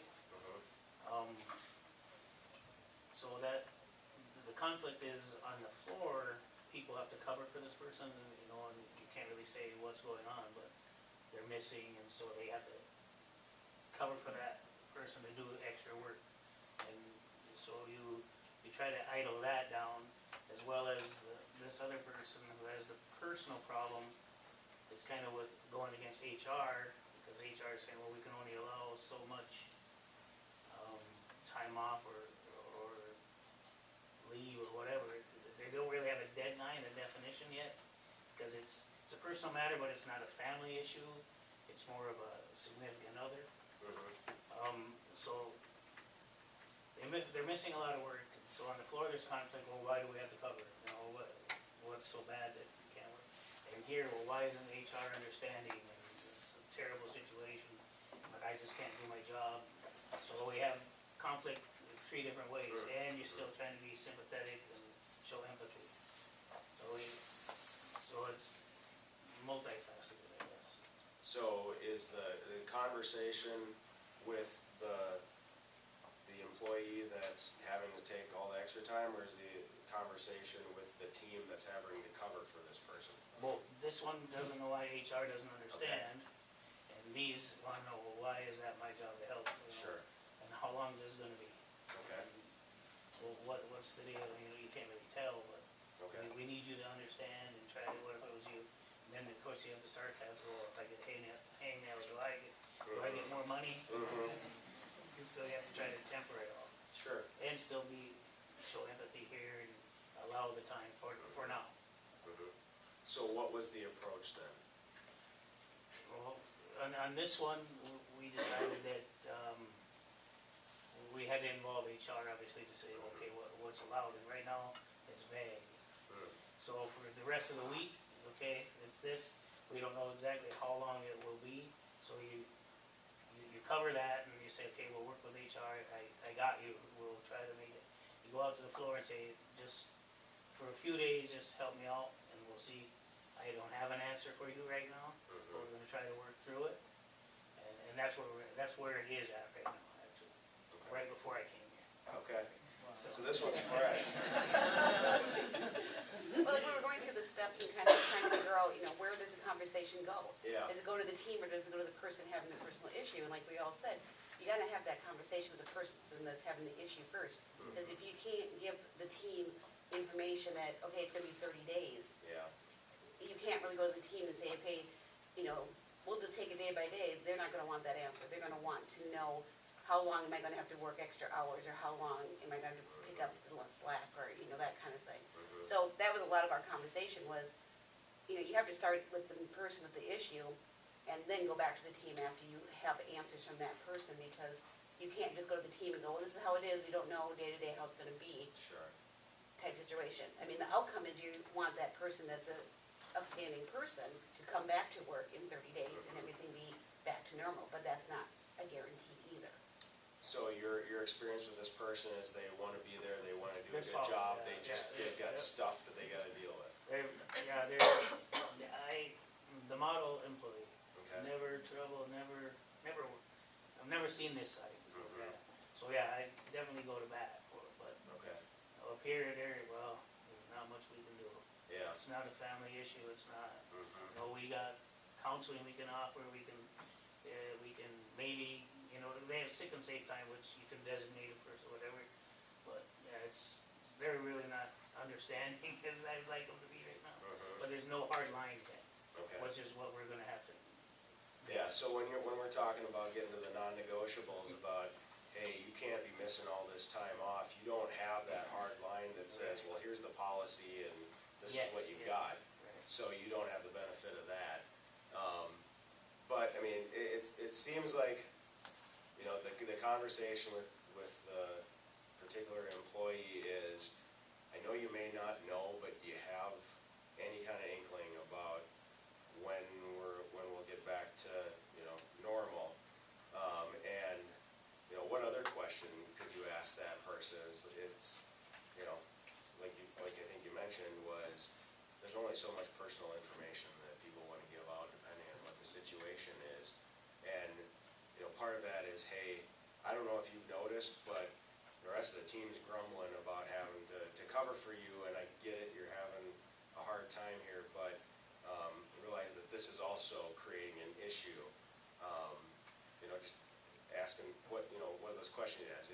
How much can I share, or do you feel comfortable sharing? And, you know, that other part of it is, you know, is it all the team members, or is it a vocal one or two that have the biggest problem? It's one, but it's unfortunately a And everybody vocal feeds one, off that person, and, right? yeah, it's like a. The influencer. Yeah, so in that case, it might be, having that conversation with the most vocal person and, you know, starting there rather than trying to, I don't know how many people are on that team. 20. Yeah, trying to have a conversation with 20 people with 20 different perspectives is probably gonna be pretty difficult, isn't it? Yeah. So, what do you think the personality style of that one influencer is in that group? Dominance, it's my way, this is how it should be. So how would you approach that kind of personality style? And I don't remember, what one were you the highest tendency on? Was it standard? Steadiness? Yeah. Okay, so you just don't want, hey, figure it out, guys, let's get to work. Well, no, not in this situation. But I'd probably just pull them off, and then, I will, actually, I'll have to, and say, look, you know, pretty solid, this person's always, you know, I get it that I'm leaning on you now, but help me out a little bit, and, you know, and like, he's kind of a sarcastic guy, but, you know, I know why can't you, you know? I mean, maybe not in a cost way, but maybe like, I don't know, here's some pizza, we want you cupcakes, I don't know. Here's some candy. Well, I can, but what if it's for 2 months? Yeah. Well, you know, also too, and depending on the person, that's where your relationship comes into play, is would they be receptive to, hey, you know, you're super important here, and I'm really gonna rely on you, you know, at least for the next few weeks, that I need you to be the go-to person and help us get through this temporary situation. Right, that probably is what I'll do, build them up a little bit, yeah. Make them feel like I can't do it without you, yeah. So do you have any, you know, let's focus on the influencer, we'll call it. What kind of actionable next steps can you come out of that conversation with? Well, when I pull them apart, we'll see how he responds first of all, you know. And it's gonna go one or two ways, I'm sure he's gonna yell, okay, or, oh, why should I? if it goes that way, then, you know, I'll ask them, well, what if it was you? Right, just, I don't ask much, which I don't, so I can say, this is one time, okay, Yeah, help me out. yeah. And I think that's the biggest thing that comes out of this planning worksheet is it's not the 15-step plan to make everything hunky-dory in every conflict, because people are messy, you know, and that's kind of the art of being a leader and a manager is, you know, let's, at least if there's a construct that you can follow, a pattern, it'll help you go into something rather than, like we said at the outset, just going in with your instincts or just coming in with emotion. There's a process involved with it, right? With that influencer, that's what I'm calling, but I mean, can you ask him what he would like to see done? And say he, like, just as an example, I mean, you and him conversation, and if he says, well, let that person go, well, then do you realize you're gonna have to pick up the slack this much longer because we need to replace that person? And train them. Yeah, it's not just this little bit, I mean, you're replacing twice, it costs the company twice as much, that much more work for everybody. Yeah. I think it's a good time to address your company's culture also. Like if your company is one that is gonna act like that influencer where we're like, well, what about me? You know, then that's an issue in itself. Versus if your culture at work is that we're all here to support each other in, because everybody's gonna deal with this at one time or another. At some point in your career, you're gonna have a time where you're gonna have to heavily rely on people to pick up your slack. I think that's probably where I would go with it, is like, our team culture is supposed to look like this, so you can get on board with us and support this person. This is what we're gonna do, we're gonna support this person. Right, well, that's kind of where we're at, because like I said, it's fresh, it's 2 days and then today. So with HR, we're not a huge company, but you know, they have guidelines, but they've never had a situation quite like this, I guess. So they are seeing what they can do to help as much as they can, but they also reminded me, well, we can't do this for everyone, and if we do it now, we have to make sure that we follow policy. We can't bend the rules once, because then we have to bend them twice. So, Yeah. Okay. so I they're, think you did a thinking good about it. job, though, when you were explaining to everybody else that this is a model employee. You know, like, it's kind of like your bank account. She's made a lot of deposits. Right. If she's gotta take a withdrawal this time, we gotta be on their side. And kind of point that out to your influencer, because if they've worked with that person for a long time, they must have seen the steadiness as well. Right. It's just, this is his time to Yeah. shine there. You could also say that to your employee that's being grumpy, it's their time to shine. You know? Right, which is what we kind of Promotion or show. something like that, you know what I mean? Well, and I know you have a group of 20 employees, so I don't know how you're No, not mine, more of that line, yeah. Good. Sure, but I don't know how you're planning on rolling out the final decision to them, but maybe even in smaller groups, so that that one person's verbal opinions isn't infecting the whole team at one time either. Yeah, you might have that silent majority that's like, really, come on, it Yeah. isn't that big of a deal. Yeah, depending on the length, right, Yeah, that's the yep. thing. The longer it is, the more it'll. Yep. Yep. So I could have just given you a canned case study, but this stuff is more real to you. I mean, I think it's more helpful, so. All right, well, another group wanna share what they talked through?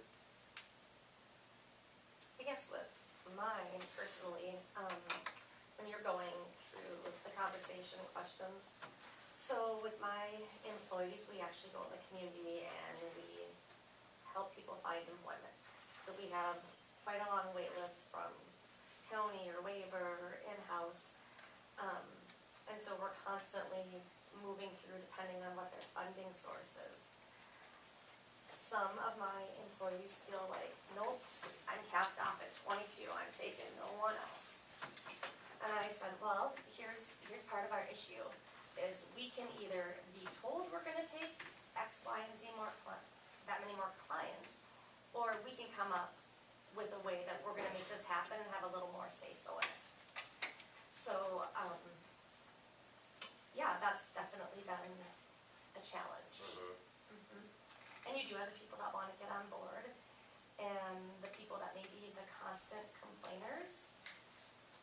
And I'm very direct in what I say, and I'm like, you know what, guys, we're all here to best help our clients. If this really isn't the bus that you wanna be on, you know, if you don't wanna think with an open mind, if you don't wanna look for solutions, then maybe you really need to think about that. And then everyone kinda gets quiet. But that's kinda more my approach for Okay. what we have to do. So, yeah, I get the direction you're going with, but, do you feel like your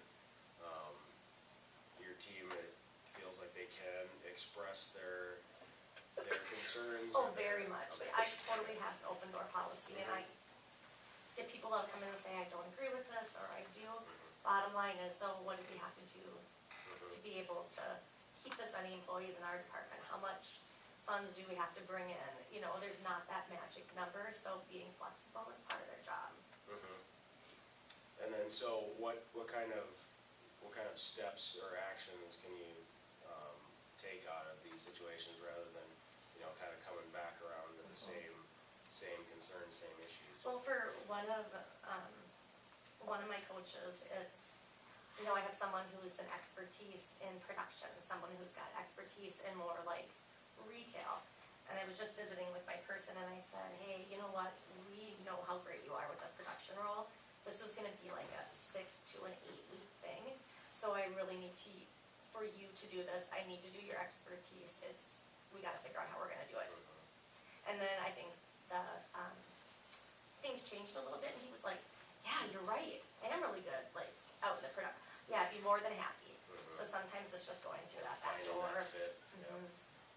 How would you say that your leadership style, your personal tendencies align or don't align with your employees? Do you see potential for conflict there, because it's different styles? Yeah, you know, a lot, the person that had this role before me has been there forever. So I think learning what my approach is, learning how I expect things to be handled can be a little bit of a challenge. I know there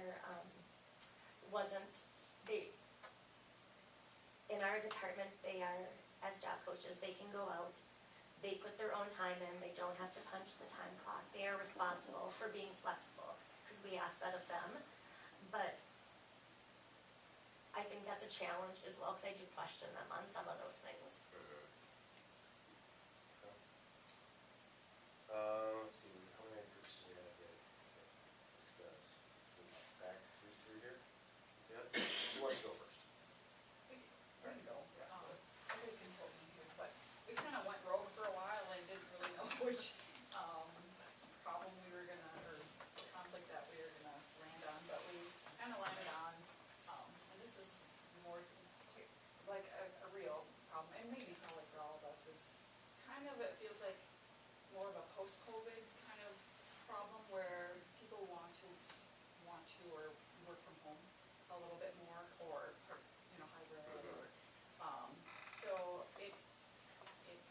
there's challenges to probably every job, with that. So basically we, came to the conclusion that we have to have measurable goals, in whatever that job kind of situation is, because, we don't just want people going home and doing whatever, laundry, and that's why they wanna be at home, or whatever. So measurable goals, and are they meeting those goals, and are they growing by being able to do this, or maybe if that's not being met, okay, you have to come back into the office, or you have to be here 8 to 5, some of that kind of stuff. But in this day and age, you also, to attract employees and stuff, some of those people are looking for that flexibility and stuff like that. So just managing through that. Definitely face-to-face conversations, with that, if you have somebody that's maybe not meeting those expectations that you feel that they should should be. We kind of talked about having maybe a group meeting to,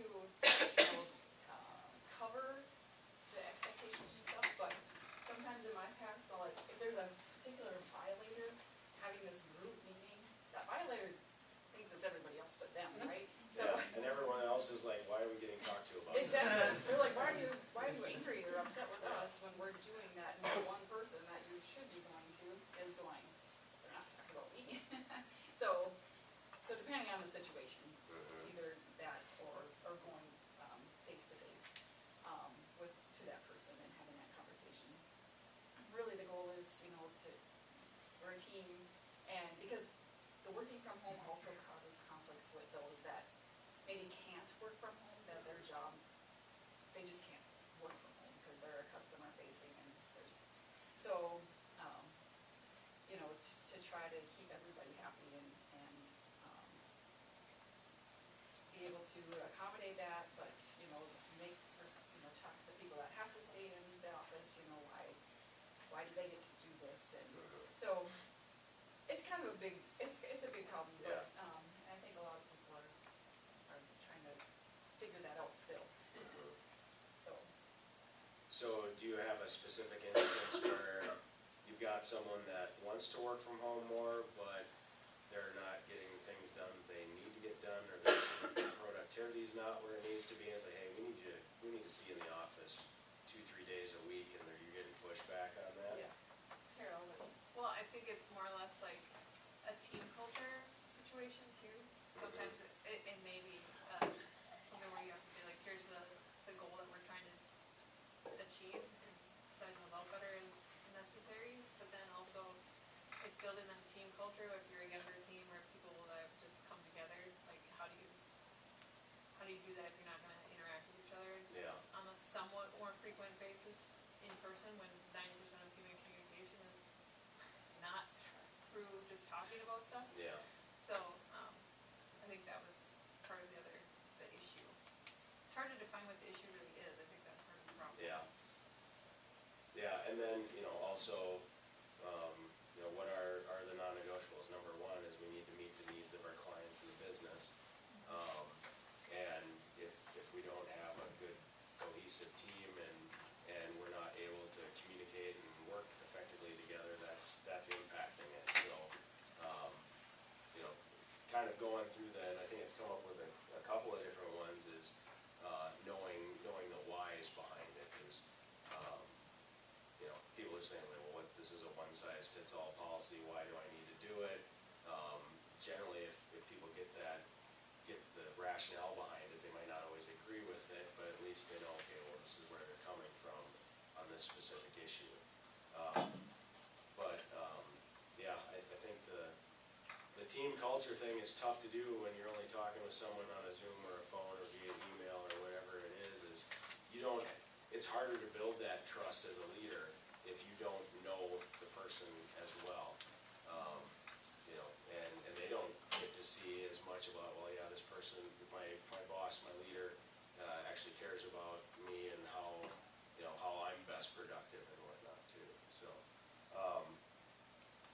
is there, do you have a kind of a set policy on home versus in office or anything like that? Not really. Is that something that,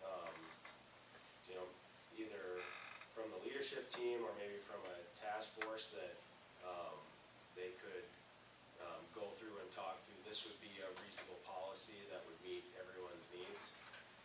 Yeah, I think we have we have a lot of offices, and so there's kind of a blanket policy. Yep. Flexible work situations or not, and maybe it's something where just to get to the level of our team, we would just have to set a policy or a standard. Yeah. We haven't done that yet, or haven't wanted to. We've talked about it, but never approached the conversation really. So do you find that your employees that have to be in the office are resentful of those that don't have to be? And nobody has to be in the office. That's people Okay. choose to be in the Okay. office, and then they get resentful of those who choose not to be. And so that's where it's like, what problem am I trying to solve for? Yeah, yep. Okay. Yeah, that situation is one that I think is being dealt with across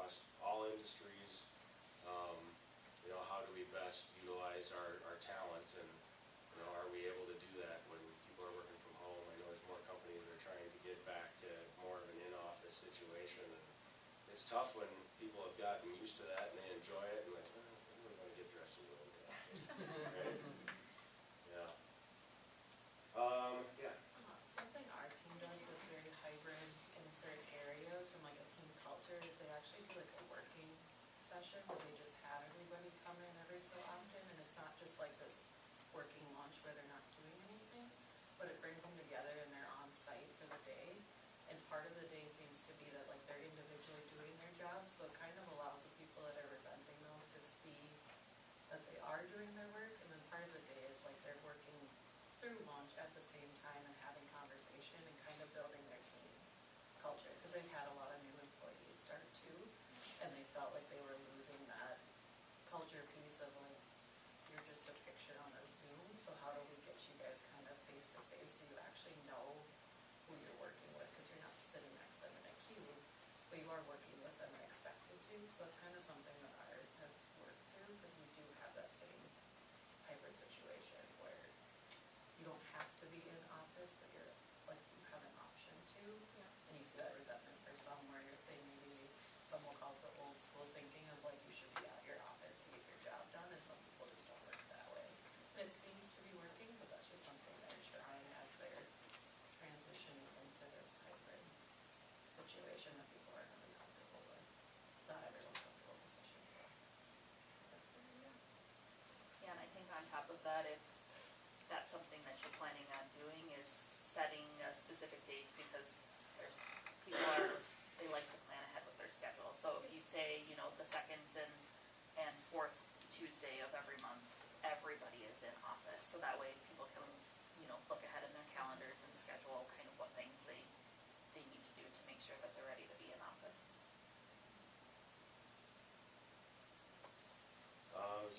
This group wanna go next? Did we get you already? No, we didn't. All right, go ahead.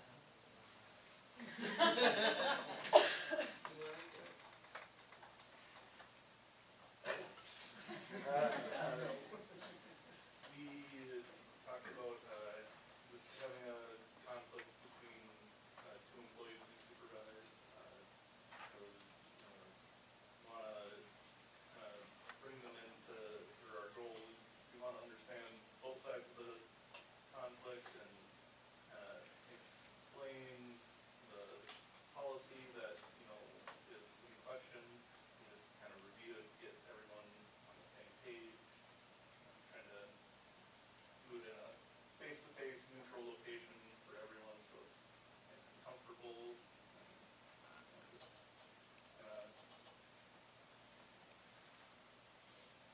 get everyone together and get them on the same page. So why would you choose a neutral location over having, them come to, say, your office? It provides an equal playing field, no one's, Yeah. no one feels threatened. Yeah. It's kind of, instead of being like talking down to, it's more of like we're in this space that isn't owned by anybody, so in theory, we just want to encourage safety. Yeah. Okay. What are the, personality tendencies of the people that you're talking about?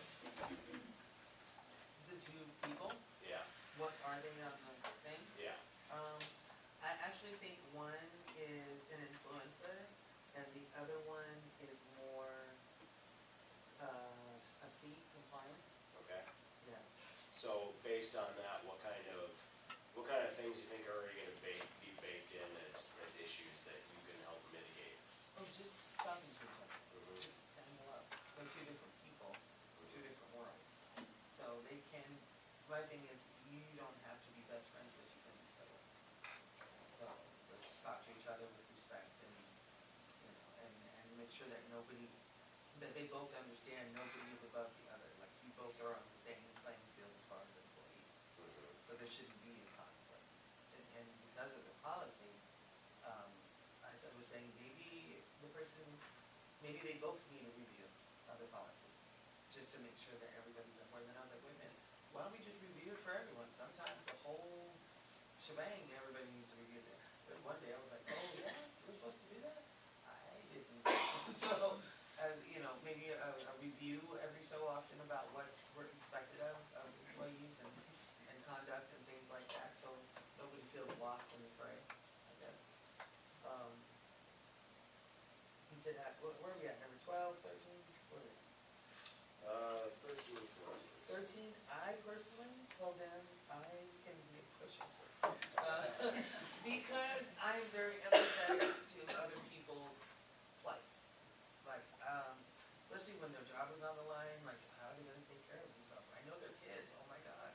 So, yeah, you think about those things, and sometimes I said, my fear if they're letting someone go is that they may talk me into not letting them go.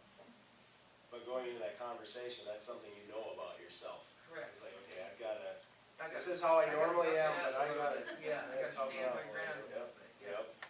Something we had talked about is, working on giving them that second chance, that opportunity to improve before that conversation Yeah. happens. Correct. Okay. Any other next steps that you'd wanna leave that conversation with? I think we'd like, they say circle back, follow up, review. And actually, we did that with the two employees to make sure that they were okay with each other, as well as okay with their job situation, what they are expected to do, because sometimes people, can cross lines, and like, they're on the same playing field, but this person's telling this person what to do, it can be, some people don't like that. Why are you telling me what to do? You can do the same as me. You know what I mean? So just to make sure that everybody understands the same thing can keep that conflict down. So, especially with policy or safety. Yeah. Okay. Sounds good. And hopefully we don't have to let them go. Yeah. Yep.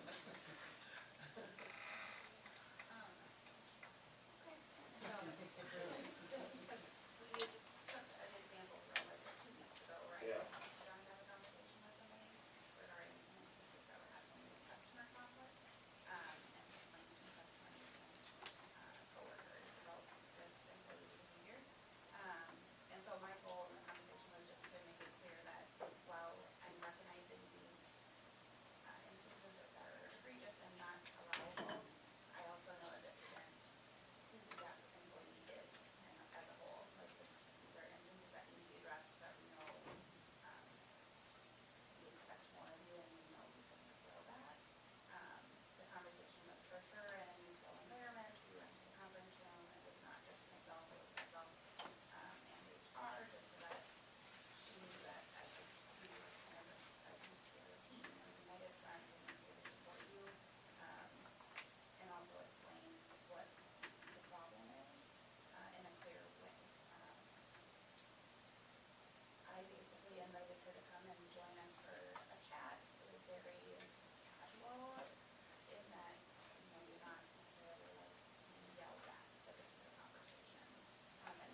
So we've given a bunch of techniques for, you as a manager or a supervisor to a framework to plan out when you know you've got an employee you're gonna have to talk with, or a couple of employees that you've gotta figure out how they're gonna resolve a conflict.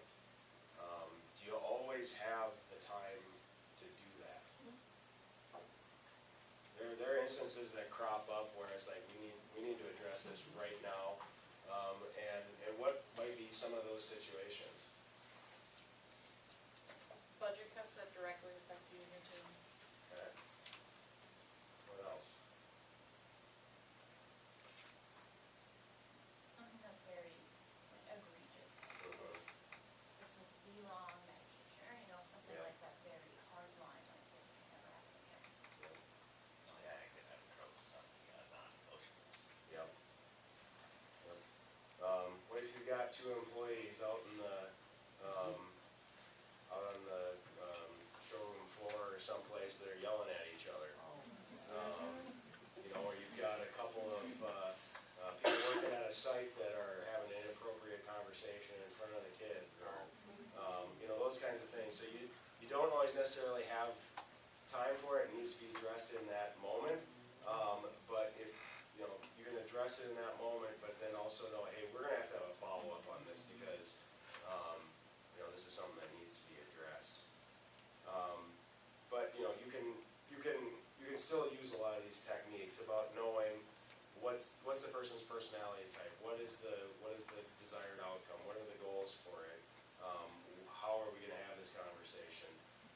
And in a lot of cases, the big rule of thumb is praise people in public and critique them in private. So being able to remove someone from that situation, say, hey, we need to go talk. What other kind of situations and not necessarily conflict, but what other kind of situations can we apply these kinds of skills to? What's that? I like picking a partner. What if you've got someone on your team that you want to ask them to take on a new project or an increase in responsibility? There's probably a lot of the same considerations that you have to keep in mind too. How are they going to react to that? Are they going to be receptive to it? What are the kind of the residual effects going to be on the rest of the team? What if they say no? How about in your peer group? What if you've got a coworker that's thinking about leaving the company? How would you address that? What kind of conversations would you have with that person? Someone mentioned possible budget cuts. How would you have that conversation managing up to a superior about asking for more resources or more talent in your department so you can be more effective at your job? Or even out in the community, talking about your business and what you do and why you're impactful and why you're important. So it's something that can be used, techniques that can be used in other areas and not just when you're dealing with problems, right? So we're getting close to the end here. So just in summary here, we want to make sure that we evaluate conflict situations and crucial conversations from a leadership point of view, from what our role is and not come down to the same level and think about what our motivations are as leaders. Understand how to consider all participants' perspectives and goals before having a difficult conversation or to resolve a conflict. Plan a conversation with everyone's needs and objectives in mind, and identify and apply the appropriate verbal and nonverbal communication techniques to achieve success in a variety of types of conversations, which includes other challenging situations as well. Some other things to keep in mind: it's important to know yourself too going into these conversations. Where are your weaknesses? Where are your strengths? What are some blind spots that you might have in dealing with your team? You might think that you're being very specific and direct, but others might think that you're a micromanager. You might you might not want to have a lot of conflict in your department. Others might see you as not dealing with something that needs to be dealt with. So just knowing where your strengths and weaknesses are for the team. Doing a good job of listening to your team, your subordinates, and what their needs are, where they're at in life, and how it's affecting their performance on the job. What you can do to help them, and what things maybe are not, you can't bend on. Applying that interpersonal savvy, knowing what their preferences, their personality preferences are, and how you can best reach them. And then really taking that interest as a leader in your teams and the individuals on it, so that they know that they can trust you, and that they're not just another person that you could exchange in or out here, and it wouldn't make any difference to them or to you.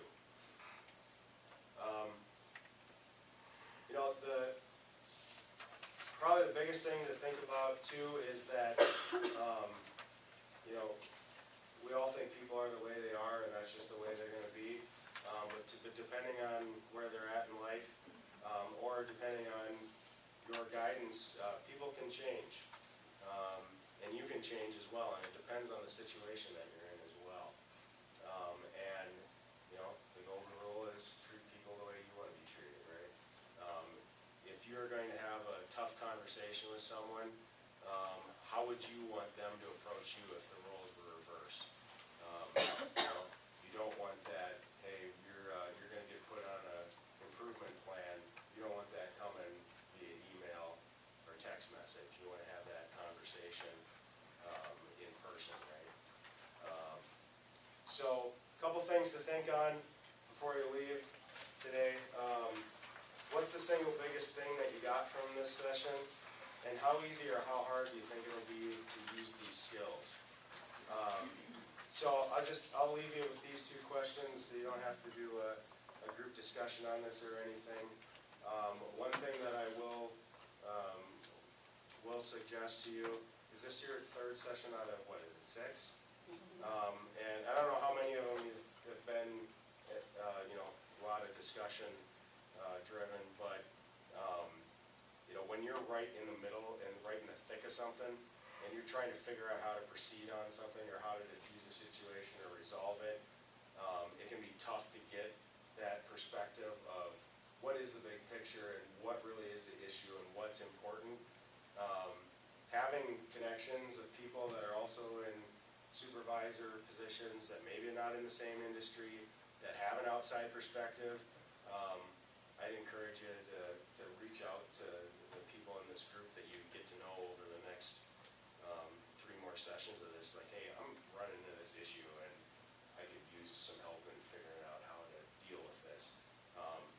It's someone that's completely objective, not in the middle of the thing. So utilize other people. Sometimes that perspective is helpful. There's an evaluation here. If you can take a couple minutes to fill this out and leave it up here on the table. I appreciate you bearing with me with my congestion and all that fun stuff today. Appreciate the opportunity to come and speak with you and get to know you a little bit. If you ever want to reach out to me, it's my contact information up there on the screen. So, unless anyone else has any other questions for me, hope you enjoy the rest of your day and enjoy the